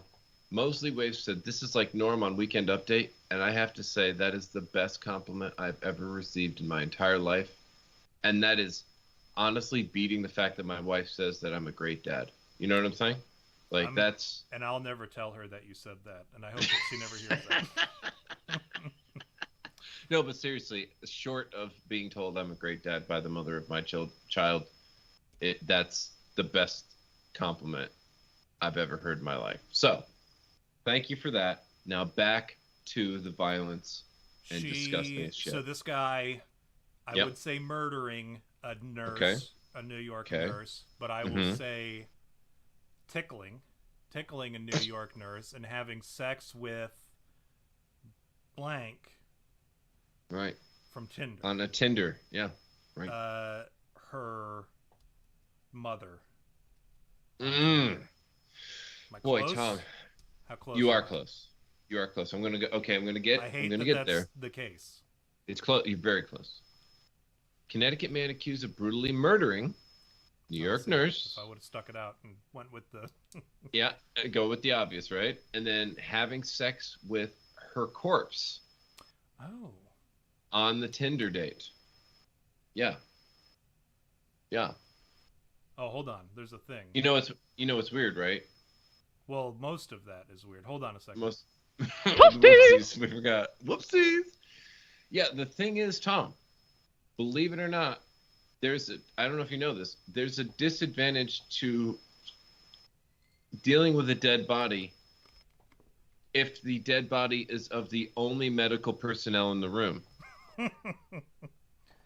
How inconvenient is that? That like, Yeah, when you're a doctor and you're dying, like that's no good because and your son who went to school for art, You know, and he can paint the scene, right? Right, And he can describe he's painting your death.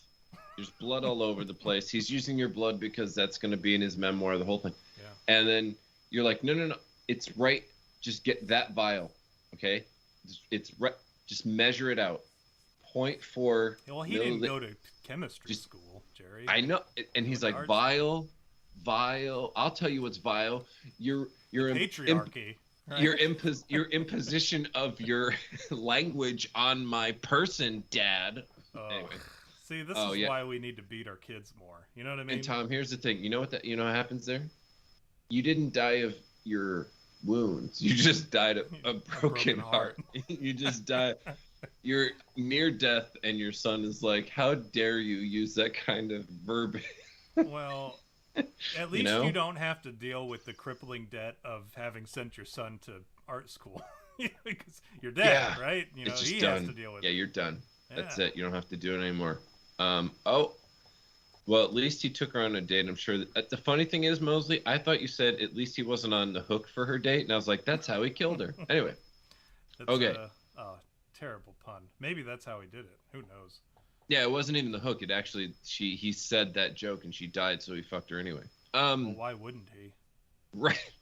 Okay, here we go. Tom, big headline. I think this is a very you had me at Bigfoot whoopsie. Okay. Sex cult trial.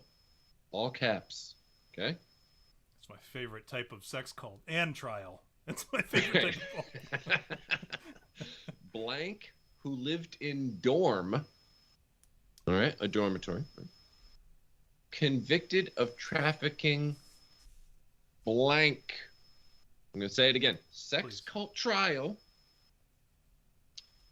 Blank, who lived in a dorm, in this case, convicted of trafficking blank.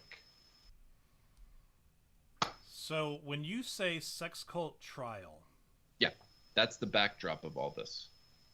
We're not talking about like a 3-week trial of AOL Instant Messenger. We're not talking about, this is not like the sex cult. This is cult. a legal. You get to go and try it out for 3 weeks and then.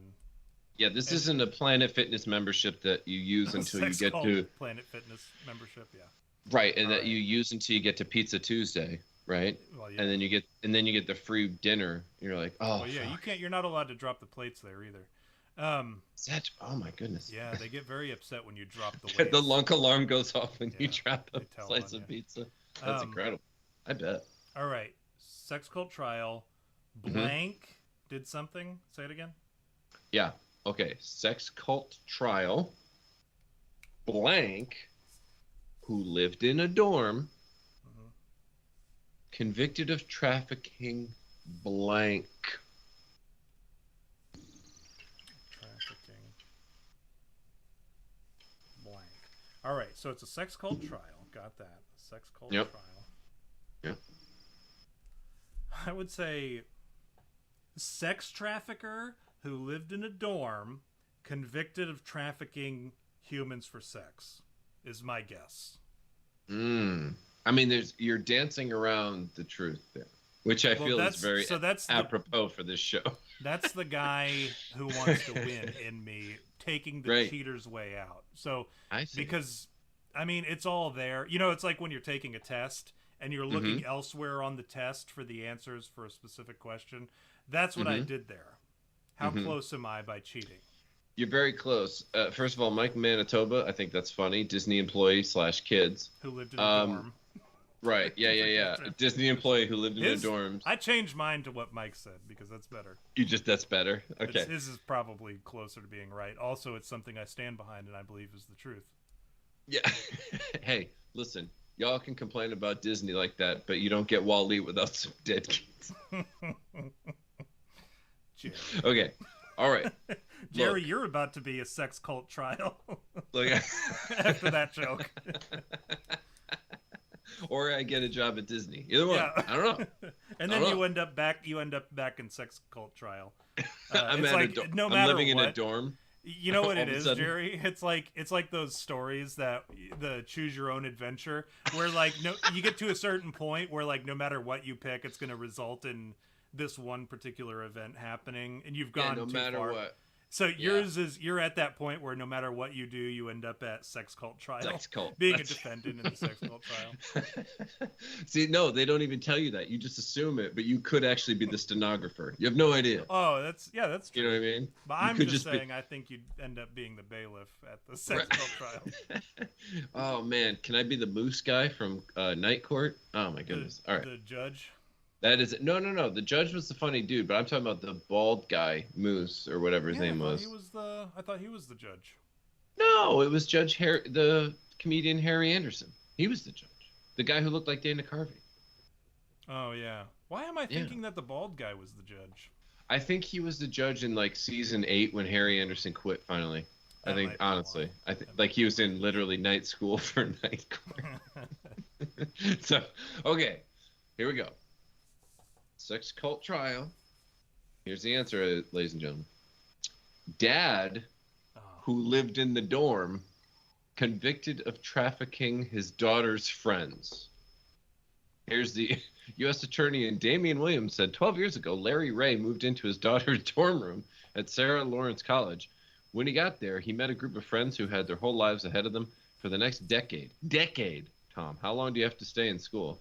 He explained. What's he going to school for? to be a lawyer. You know what it isn't? Accounting. Yeah, that's actually a very short. He's not very accountable, Tom. Terrible, Jerry. Thank you. You know what I didn't do? Use that joke. Toasty! Oh yeah. I forgot to do the whoopsie. So here we go. He used violence, threats, and psychological abuse to try to control and to destroy their lives. He exploited them. He terrorized them. He tortured them. Let me be very clear. He is a predator. He's an evil man who did evil things. Today's verdict brings him to justice. Unfortunately.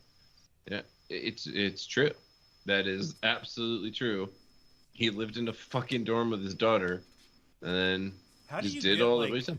How do you I've known people who were actively going to school for stuff who couldn't live in the dorm. You know what I mean? I was going to say, I've had girlfriends at colleges, and if I stayed overnight, there'd be like a parking ticket on my car at minimum. You know what I'm saying? Just like, he's just like, I'm going to spend a decade here. He built a home.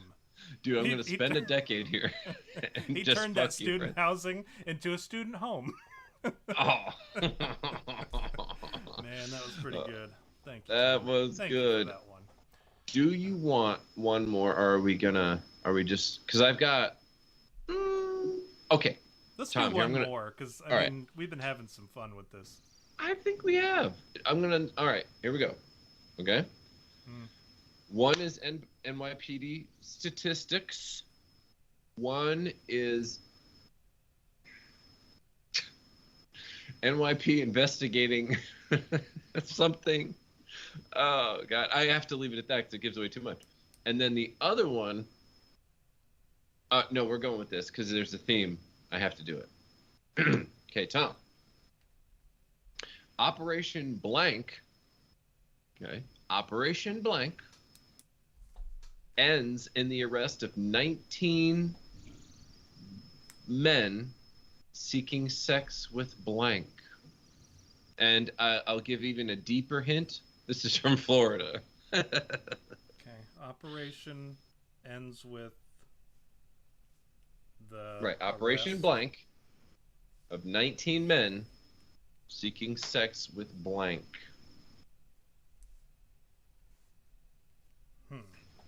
Yeah. The name is great. I saw it and I said, I don't even care if this works, you know, as like a show. Okay, I've got it. And it was bull, by the way. I was wrong. Thankfully, we have an active chat. I said moose, I think. I was like, when I saw bull written in the chat, I was like, what are they talking about? That's what Jerry said. Like, I was. They're literally calling me on my. They're like, no, that's bullshit. Well, that's what. At first, I was like, "Bull." I was like, but two of them said it at the same time. What a weird thing. And then I realized they were correct, or they were saying. And that's why I was like, "Well, that's Mm-hmm. And then Jake Hoop said horse. He's correcting everybody. He's setting the record straight. Also, I do want to say this. Is he saying sex with hort? No. No. He's talking about. So that's we're still going back from the to. show. Okay. All right. We're still going back. Guy from Okay. the show, from the All program. Also, welcome to the chat. Mostly Wave, Mike Manitoba, and Efren Flores. So yes, thank you all for being here. Yeah. So here's at my what answer. is clearly the best version of "You Had Me at Bigfoot" in the history. Yeah. We're not even going to have time to do our app development thing. We'll have to do that next week. So we'll do have You Had Me app. But this was fun. This was funny. You had me at Oonga Boonga. I got to write that down because otherwise, it's not. And you know what? Ooga Booga it's not makes more sense, but completely Oonga unrelated. Boonga sounds funnier to me. Oonga Boonga. It's like I don't even know I don't even know how to do a joke. All right. So the answer is you said Operation Blank ends with the arrest of 19 men seeking sex with blank, and my answer is this: Operation the game. Right? The Milton Bradley game, Operation the Game, ends with the arrest of 19 men seeking sex with the guy that you're doing the operation on in the game. I was going to say sex with his organs. Yeah. You know? well, I'm being more general. That's what I'm saying. Right. I see. Operation the Game ends with the arrest of 19 men seeking sex with the guy that you're operating on in the game. Operation the Game is my final answer. Okay. All right, well, since no one in this chat has brought up a different answer, I'm going to go with this here. Operation April Fools ends in the arrest of 19 men seeking sex with children. I was close. Yeah, very close. Toasty! It actually, it's weird. It says that it concluded with the sting operation resulting in the arrest of 22 men. Oh, so just a couple people got scooped up on the side of the road. Yeah, there was a guy smoking weed or something. Oh wait, you're also under arrest for something else, but we just happen to be here for this task force. Dude, could you imagine you're sitting next to the other guy? Like you were just, I don't know. Let's say you did a bump of coke. You're like, I'm gonna step outside. Gonna do a little, right? And then you do that coke bump. And you look up, and you're like, "Oh, son of a bitch!" Right? Okay, you're the first guy to be discovered. Yeah, you're like, "Oh, son of a bitch!" Right? And they sit you down on the curb, and they're like, "You stay right there." The pizza delivery guys walking up the curb, and they're like, "You two, get over here!" They pin him. Yeah, and it's and he's got like some of that fentanyl because it was supposed to be a full $500,000 get at the border, but it was $498,000. And the pizza delivery guy had fentanyl from that exact order. And then they're both sitting there. And then finally... What'd you do? What are you in for? He's like, I don't know. It's the what are you in for? And you go, I was delivering a pizza. And then suddenly I got this fentanyl beef. And the guy's like, I walked outside and I just did a little bump. And there they all were. Why were they all here? And then the next guy comes. No, you know what the last guy was, Jerry? Bill Gates. Oh. No, it wasn't Bill Gates. It was somebody who was they were on their computer, and they were typing away, and they were in a chat room for teens. Right. And they just happened upon, well, they didn't know it, but they come to find out that it was Dateline NBC running a parallel investigation alongside at the NYPD, and Chris Hansen was waiting for him inside. They scooped him up before he made it inside. But somebody had given the wrong address. Frag from Perverted Justice had given the wrong address, and dude ended up going. He had mustard on the paper he printed out, and it was like a 9, but it was actually 19. You know what I'm saying? Fucking Frag. Frag. Nobody knew is like 3 doors down. There was a sting investigation going on with Chris Hansen, Hansen versus Predator. That's right. Oh, Chris Hansen. He ruined himself. He really debased himself with the Destiny stuff, or who's the guy? Juvenile. No, yeah, no, wait a minute. Dang. Oh, what's the guy's name? Pop Squad. Onision. No, or it's an internet personality Dads Against Predators. that was that was grooming a bunch of girls supposedly, right? And I think his name is Onision. And so trying to make himself hip again after, of course, he fell from grace from cheating on his wife and all these other things. Is this Chris Hansen that did this? Yeah, Oh, I yeah. didn't know that. Chris Was Hansen. it with a teenager? No, it was from a woman from like a local Florida outfit, and part of a sting operation where like, it was Frag like luring Chris Hansen for his it wife. was part of a stink operation. Oh, a parallel investigation with Frag again from Perverted Justice, but Yeah. sometimes he does adultery stings. And this time it was ketchup on a printout. They still managed to catch Chris Hansen because it was like out in the middle of nowhere. So right. Well, the thing is that it was they used all three names, right? Like so, say his name was Chris Dave Hansen, right? They said we're going after, and the ketchup was on Chris, so he thought we're gonna go get this Dave Hansen guy. Oh man! And I'm putting in all this effort because I really need to ironically impress Chris Hansen after my last guffaw. Where he sent them to the wrong house. Right. Yes, exactly. I mean, truth be told, the guy got arrested anyways. He did. So, I mean, yeah, he did. That's I think true. Chris Hansen would have been okay with it. But don't forget, they also actually got arrested when, wasn't it one of the guys, it was like a judge or a high-powered attorney killed himself?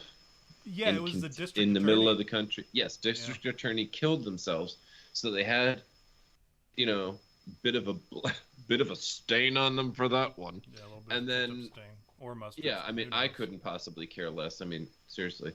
That's just one less predator. And I think if you're willing to kill yourself to avoid being even tried, because let's be honest, he was a prosecutor, right? Like he was a DA. He literally was has the friends. inside. He was the inside guy. Yeah, like I mean, this is a guy who knows people and knows his way around the system. But rather than being tried and fighting the rap, he killed himself. So that's a guy who was like clearly guilty. You know what I'm saying? Like Dude, forget that. It's also the saved ego. a lot of money, right? Yeah, but it's also the ego, right? Because okay, you're guilty, but if you figured like, oh, I'm so good at the system, I'm so in the system, I could get out of this. I've covered my ass. You know what I'm saying? His clever way out is to shoot himself in the head. Oh, that's it. With a ghost gun, and then That's he got off scot-free because it was a real gun. He thought it was ghost bullets in this thing. Oh man, he got away with it because it was a real gun, and he was able to prove it in court as a court ghost. That's it. Court ghost. Court ghost. That is so good. Oh my god, I'm just imagining it. And it's only for, and only people who believe in him can hear his defense. You know what I mean? Could you imagine he puts on this whole thing? He proves that OJ truly didn't do it, and they're like, "What?" Well, I don't believe in ghosts, so I've been sitting OJ, here you're for still guilty. I've been sitting here for days. I've heard not one word. This is. There's a jury. Yeah, there's a jury member who's like, he's the reason why it's a hung jury because he doesn't believe in ghosts. That's right. He just doesn't, So he ends up voting not guilty, and like everyone's like, no, this guy's clearly guilty, and they're like, what the fuck are you talking about? Dude, Tom, I haven't heard a single word this whole trial. It's just oh my been god, Tom, standing there he's quietly. the spokesperson. He's the the one who gets up and goes, all right, we the jury, right? He goes, all right, we the jury find Orenthal James Simpson not guilty, but I find this whole court proceeding to be guilty of some spooky shit. Because and then everyone stands up and they cheer. Yeah. And then he goes, seriously, for one fucking month I heard no words, but that flip chart got written on every day. He's made some very like interest, and then there's like people. This is like, remember that thing on Facebook or on whatever, where like it's like the picture of a dress, and the people are like, oh, it's green, like pink, and then blue, other people are like, no, it's gold or whatever. It's like that, but it's with a ghost on the TV. And the thing is, it transcends television, right? It's not just in the courtroom that it's going on. But like if you're watching it at home, you also have to believe in ghosts for it to work. So like if you're watching, it's just very quiet. But if you don't believe in ghosts, For but if you days. do believe in ghosts, you see it, and then like the next day when you go to work, everyone's like, "Did you see Ghost Court last night? It was amazing." Like the district attorney, the ghost district attorney said da da da da, and they're like, "What are you talking? I watched, like you said, and I didn't see a single thing." And they're like, "Well, Dude, do you believe in ghosts?" No, of And course like, I don't believe in I said ghosts. no, that's well, ridiculous. that's why you don't get it. Oh, dude, could you imagine this, right? So imagine they get lucky enough to find a jury of 12 of your peers, or 11, I don't know what it is, 12 of your peers, 9, I don't know, who all believe in ghosts, right? Okay. Well, that's easy, Jerry. You know, when they do the... Wait. Go ahead. So, the jury of all of them believe in ghosts. So they all see the presentation, right? And they still say he was guilty. And then when interviewed, they said, "Well, did you see the outfit he was wearing? That's absurd. I wouldn't believe a guy who dressed like that at all." You know what, Jerry? And they're like, "No, I don't believe in ghosts. I don't." And they're like, "A bow tie that spins." A bow tie, I think you It was mean. See, Tom, I'm glad. You know what? There are times when I say, "Man, is he really shaming me for my pun jokes, or does he have to save the show?" No, you know? I have more. I have And deep. then I'll go here- deeper at any given time. I will always go deeper. But Jerry, Right. you know how I ruined your joke? I was going to ruin your joke because I was That's going okay. to say That's all right. there's a part of the for a while I was actually studying. I was actually enrolled in pre-law because I was going to be a lawyer, and I had intended fully to be a lawyer. Oh, and really? this is years ago. I think it's back in like 2000. But it turns out you couldn't pass the bar because I you was were a ghost. alive. I was alive. I couldn't pass the ghost bar. But no, this is a true story. And so I do know a bit about court proceedings. In fact, I have down here. I have the Texas criminal and Texas, or no, what does it say? Texas criminal and Texas law manual, and it's like this thick ass book, Wow. but it's from 2009 to 2010 because every year they have There to are more ghosts. they have to make new laws. They scrap all the old ones and they start over Right. anew every single year. But no, This I isn't a did scheme to sell books. for a while. That's how it's to sell. Yeah, just to sell books. It has nothing to do with laws or anything, and it's not Right. like some kind of like job security for No. legislators or anything. It's Printing press. entirely to do with the publishing industry. But no, I did for a while, so I do know a thing or two about court. Also, everything that I know about court, I have seen played out on like court shows. So like Court cam? everything that you will ever learn in pre-law, you pretty much can learn by watching court TV or whatever, or Judge Judy. Sweet. But there's a period of time, right, where they pick the jury, which seems kind of silly, right? Like you get to pick who the jury is. Yes, Yeah. you get to pick who the jury is. But That's right. there are questions that are asked, and typically it's like racism jokes, or like if it's a woman, it's like, do you respect women? Well, no. Okay, well then you got to get out of it because like that's how you get out of jury duty when they call. Could you imagine? By the way, there's a ghost attorney, and he goes. Oh, he's the so attorney. This whole time I thought he was. I thought everybody was ghosts. I guess. I don't know who I thought was a ghost. Just like the whole. He was the program. defense attorney. That's why, So. Well, I know that so- now. Right. So he's okay. So imagine he's trying to pick this jury, and he goes, "Okay, do you respect women?" And the guy goes, "No." And he looks at OJ. Right. The ghost attorney looks at OJ and goes, "This guy gets it." And nobody else hears them because they're Yeah, all nobody hears them. non-believers. Right. And so they pick that guy, and he's like, "Oh wow, I didn't expect that. I thought that would get me out. I was told all I had to do." And meanwhile, Well, the OJ's judge can't object. OJ's giving a thumbs up with the glove on. You know what I mean? The judge can't object because he doesn't believe in ghosts. So, like he never knows what's going on. He and didn't when even they're know like, that. He didn't know it started. He's no, like, well, yeah, he just how- sits there, and when Right. they say objection, Your Honor, he's like, I don't know what was said. So what is the grounds? Like, repeat, Right. stenographer. Can you tell me what happened? And the stenographer. And the just shakes his head, stenographer no. goes, "I only believe in spirits, not Yeah. ghosts." I'm not new age enough. All right, my son didn't buy me enough crystals this year. That's it.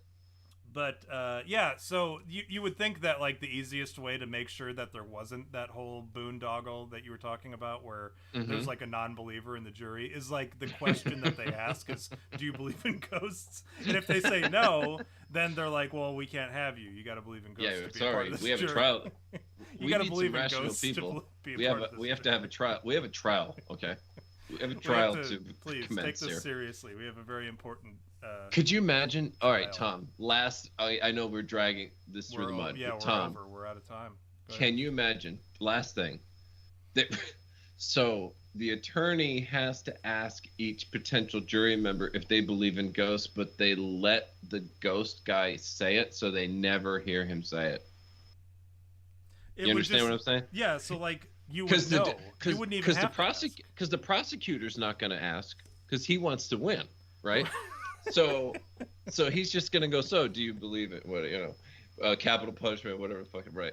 And then the ghost attorney goes, well, do you believe in ghosts? And they just sit there, right? Why would you? And the judge just sits there, and the prosecutor's not going to say anything. And he goes, I think we're good with this one, right? We just move on because I approve. No one else is objecting. And then the court goes to, he's like, no. Right. Yeah. There's paper flying everywhere, and no one knows why. Close that window, Linda. Jesus. Telling the stenographer to go do it because she's not doing anything else this whole time. Now, my question to you, Jerry, is why do you hire, of all the able-bodied defense attorneys, why are we hiring a ghost defense attorney? I've heard he's the best, I guess. Is probably I've heard he got my cousin out of a drug beef. And was it fentanyl because he's a pizza delivery guy? Yeah, it was the pizza delivery guy sitting next to the child rapist. Oh yeah. And they mixed him up because they have the same. You're right. They have the same name, believe it or not. And they mixed up their IDs, and they were like, "Wait a minute, is it the pizza guy?" And they're like, "What pizza delivery place is it?" And they're like, "Oh, it's Little Caesars. Fuck him, arrest him. That shit's disgusting." What a terrible that cop. That cop needs to stand trial under Ghost Court. when Ghost Court ends up being the judge. That's his name. How many puns do you think there could be in a ghost? You know what I'm saying? Oh, fuck. If we find the defendant spooky, or we find the dude, just is it cold in here, or is it the defendant's eyes, right? Or all he does. He doesn't even make a good defense. He just makes a bunch of jokes. Yeah, and then imagine. Oh, could you imagine if instead he never actually addresses he's a ghost and he just acts like Joe Pesci? 2 Utes. Am I right, everyone? I'm wearing cowboy boots. I'm a ghost. There are some people in the audience having a great time because it's so funny to them. But then other people are confused because they don't believe in ghosts. It's an empty room. And then who comes in at the end to save the day, Jerry? The surprise witness. Who's this? It's Santa. Oh my God, dude! But only some of the people, only the kids in the audience. Only Shirley Temple in blackface can see Santa. So, anyways, so Santa what we're saying, maybe saves the day. I don't know. There's not enough kids. Tom, we have to wrap this up, right? So all we right, have to. Right. No, in a nice little bow is what I mean. I'm not saying we have to leave. I'm just saying, if we're wrapping it up, OJ has hired a ghost attorney that only people who believe in ghosts can see or hear. Right. And in order to save the failing defense, they call in their star last-minute witness, which is Santa. And the only people who can... So, now imagine this. Does Santa believe in ghosts We don't know. You have to tune in to see. That's the cliffhanger. That's it, because he's called to the witness stand, but is he just there by chance? He's paying a parking ticket, and then he walks into the wrong. Because if he doesn't cross-examined by the defense. Well, because if he doesn't believe in ghosts, the ghost calls him all they want, and he never shows up. That's how that works. You know? Also this, Jerry. Maybe somebody else called on behalf of the ghost, because what happens is like the ghost. They finally get an assistant attorney. he talks to his secretary, who's a kid, who calls and calls Santa. So a kid who believes in ghosts and Santa works for an attorney's office. You'd have to. Right. Yeah. Dude, does it turn out to be an elf? We think it's a kid, but it's really an elf the entire time. Well, no. What happens is by the end, and I'm going to spoil it. I hate to do this. Oh no. I'm going to spoil the end of the season. Season 1 is it's Daredevil. It's Daredevil. It's what ends up happening is, for those of us who believe, who are very liberal with our beliefs, it ends up being the Easter Bunny, Santa Claus, ghosts, vampire. Then there's a werewolf, and then there's the monster from under the bed, and then you also have they're all sitting in the seats or whatever, various seats throughout the courtroom. No, I don't know. Whatever. There's a lot of just craziness going on. But meanwhile, the judge doesn't know, because the judge is a level-headed guy, right? Like he doesn't believe in any of that stuff, not since he was a kid. But then by the end of it, Santa Claus is able to convince the judge and the prosecutor and the other members of the state's team or whatever, and some of the members of the jury. They're able to finally convince them to reach back and pull the kid in them out. Oh yeah. And so that they can see all these monsters and various creatures of war, throughout the courtroom. And Dude, and then they find him. I don't want to. And finally, OJ is found guilty. I won't tell you. Why did OJ end up back on trial anyways? Why is he on trial again for the same thing? I thought funny. It's a good. Everybody knows it. He's got a good Twitter handle. It's funny. But dude, the juice is okay. You literally just described Imagination Land if there was also a trial. If you remember. The South Park episode. South Park? Yeah, remember we had to go into Butter's head? Yeah, and it was just a bunch of... And then, like, Jesus and Muhammad were fictional characters. Jesus and Muhammad and Gandalf and, Kermit the Frog and stuff all fought the war against evil fictional characters. Mike in Manitoba says, I don't know, sounds Jewish to me. But the thing is, none of us believe in the Jews, so... they're not present. They're like the ones who are like actually there. They're like, why don't you see us? They ironically are the only ones who actually see the ghost first. They're like, oh my, dude, holy shit! Could you imagine he's part of a really top end Jewish firm, but no one knows? You know what I mean? They all believe in. Well, they don't believe in Christ, but they believe in ghosts. Yeah, dude. So you get like all the angry Christians protesting outside the courthouse. Oh, dude. And then, when they're asked like who this hot new attorney they have is, they go, "Oh, he's a silent partner. He's a." Boo. I leave the camera on you so that everyone can boo at you. Well, because it can't be like Abramowitz, Abramovitz, Goldstein, and. I don't know. And Ghost. Like, and Count Chocula. Like, and blank. And Chocula. Like, why is that blank? Oh. Yeah. Like, oh, it's the new guy. Like, no, it says Smith, We just haven't put the sign up yet. Right. I was going to say Abramovich, dude. Lubowicz, and wait. Chocula. Go ahead. It's their big sign, right? The big sign. It's, whoever the first two attorneys are, so-and-so, so-and-so, and they wrote his name in, but they did it in invisible ink. So only people who stick around long enough and believe that they can find... Yeah, it's down at that building, Leibowitz, and Smith. And they're like, what? You mean Leibowitz and Leibowitz? Like, and Smith. That's what you... They're like, I'm not associating with you. You don't believe in ghosts. That's what ends up causing the second American Civil War. Belief in this ghost at the law firm downtown New York City. All Can you right, believe so... this, by the way, Tom? Believe it or not, this is actually, this entire thing we've just described is this actual sequel to Philadelphia. After Tom Hanks dies, he's still an attorney, right? So he comes back as the ghost attorney with AIDS. Oh. And no one believes he's real. Well, because he has AIDS, right? Right. This is like not because it's not even a ghost. It's not right. It's not even a ghost thing. It takes for Bruce Springsteen as Santa Claus to write those 2 songs for the soundtrack and play them outside of the courthouse. Oh yeah, courthouse. Right, and then all the monsters show up because they finally believe, and now they're having a union. It's like a lesson. Yeah, it's like a whole thing. No, I get it. I'm with you. I am happy to sit down and work this thing out with you. I think we can make a.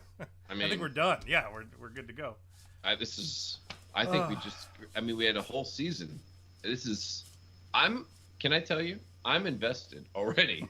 Like, I feel like we've been there, you know? I am distancing myself from this project.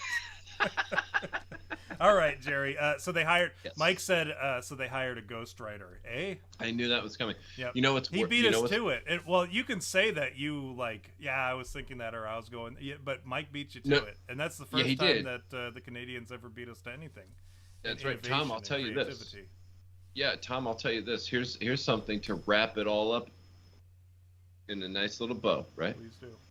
The Ghostwriter was a movie directed by that pedophile who ran to France. Roman Polanski. Yep. I was gonna get there. Yeah, so Roman Polanski is who wrote this. And we've been talking about all these pedophile things the whole time. And so it took for a pedophile ghostwriter to give us the greatest television show, legal drama in the history of the world. The greatest horror legal drama. It's got to be very, very specific in order to be the blankest blank. Dude, Tom, could you imagine if someone said, "Okay, what's your new project?" Right? I would rather not. I would rather this not be the case. Dude, and then someone says, well, it's not you personally. Like someone is talking to someone, right? Like, oh, hey, so-and-so, what's your new project? Here at Entertainment Tonight, we want to know. All right, check this out. We have international pedophile Roman Polanski ghostwriting a major legal television show where the ghost of AIDS-riddled Tom Hanks comes back to defend O.J. Simpson in the trial of where he stole his own shit back from guys trying to sell it on eBay. And it takes. What it is. I thought it was the old case. Oh no, yeah, no. Come on. I mean, he killed those people. So there's not even a question. Why do we need a trial? And it turns. So okay, international pedophile Roman Polanski ghost writes a television program about the the ghost of AIDS-riddled Tom Hanks defending O.J. Simpson in the trial of his life over the stolen goods that were his that he took back in a Las Vegas hotel room with the guys trying to scalp him on eBay. And finally, he gets a jury of his peers, which are nothing but monsters and vampires, to come to his rescue and defend him against the eBay swindlers. And the defense or the prosecutors this is a civil court case with prosecutors and defense attorneys for some reason. And then like the jury is largely made up of, well, like you said, monsters. But then like the prosecution team, is it the Count Chocula people?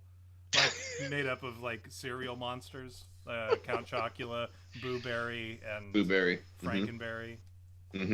Yes, okay. That's right. Okay, I'm back on board, Jerry. Okay, you've won me over. I'd glad. I love how the cereal thing won you over. past the Roman Polanski ghostwriter thing. Yeah. No, that pushed me right over. Like, you know, I was teetering on the fence for a little while. But all right, what do we have to sell this week, Jerry, other than the peanut butter, or what would you call it last week? The bladder batter.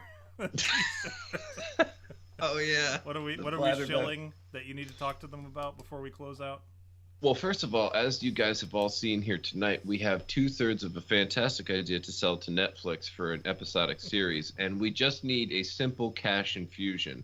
If you'll go to streamlabs.com/YouHadMeAtBigfoot and make large sum cash donations, we can get this off the ground. Producer I'm pretty sure. credit. Yeah.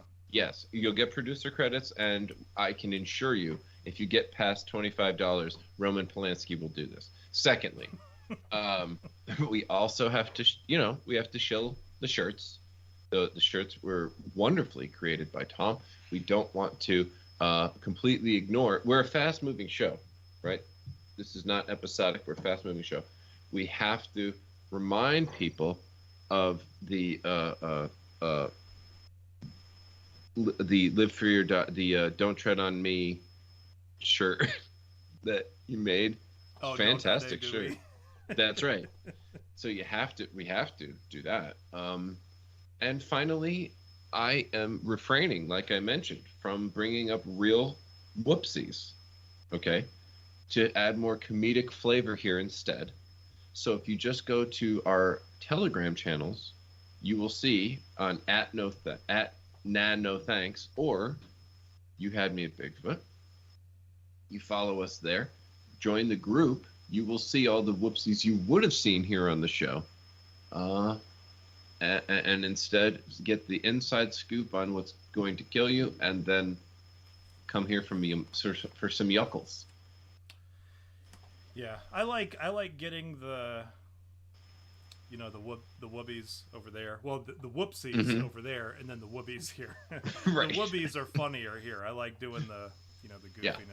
Next week, all right, guys. I know we promised that we would do the app development, and you see our titles here are app related. We will do the app development next week. This week ended up being amazing. Oonga Boonga. So we'll. I think I have enough material. You know what I love? I love about doing the descriptions is I'll write the funny things that we talked about down in like real generic, and hopefully I remember them when I'm sober. But like some of the stuff I have here, I have a list of jokes that I think were funny from this episode, and then I create the description based off of like loosely related to the show. And then Jerry the one day said something about, oh, I forgot about that. I forgot we did that joke or whatever. And then, you read the description after, you're like, oh, I forgot about that joke. But then if you read the description and then watch the show, you're like, oh, okay, that's what they were talking about, the description. Right. So, you kind of have the ways. benefit by reading the description and then watching the show or listening to the show. And I always enjoy the descriptions. I like my own writing. I'm that guy. I'm very like, what's the word I'm looking for? I toot my own horn. It's self-congratulatory, I guess. I don't know. Self-congratulatory jerk off, tooting of the own horn. I think it's funny. And so, frankly, even if you did and no one else did, at least now you also have someone else telling you it's funny. Well, thank you. I don't have people in the chat talking about how like I'm Norm Macdonald funny, so you get to like lord that over me for the rest of my life now. But I will graciously accept your funny in quotes. Yeah, substitute Norm Macdonald thinks you're funny. Appreciate that. All right, well, thank you all for your attendance, and we will see you all next week. I'm Joe Biden, and I approve this message.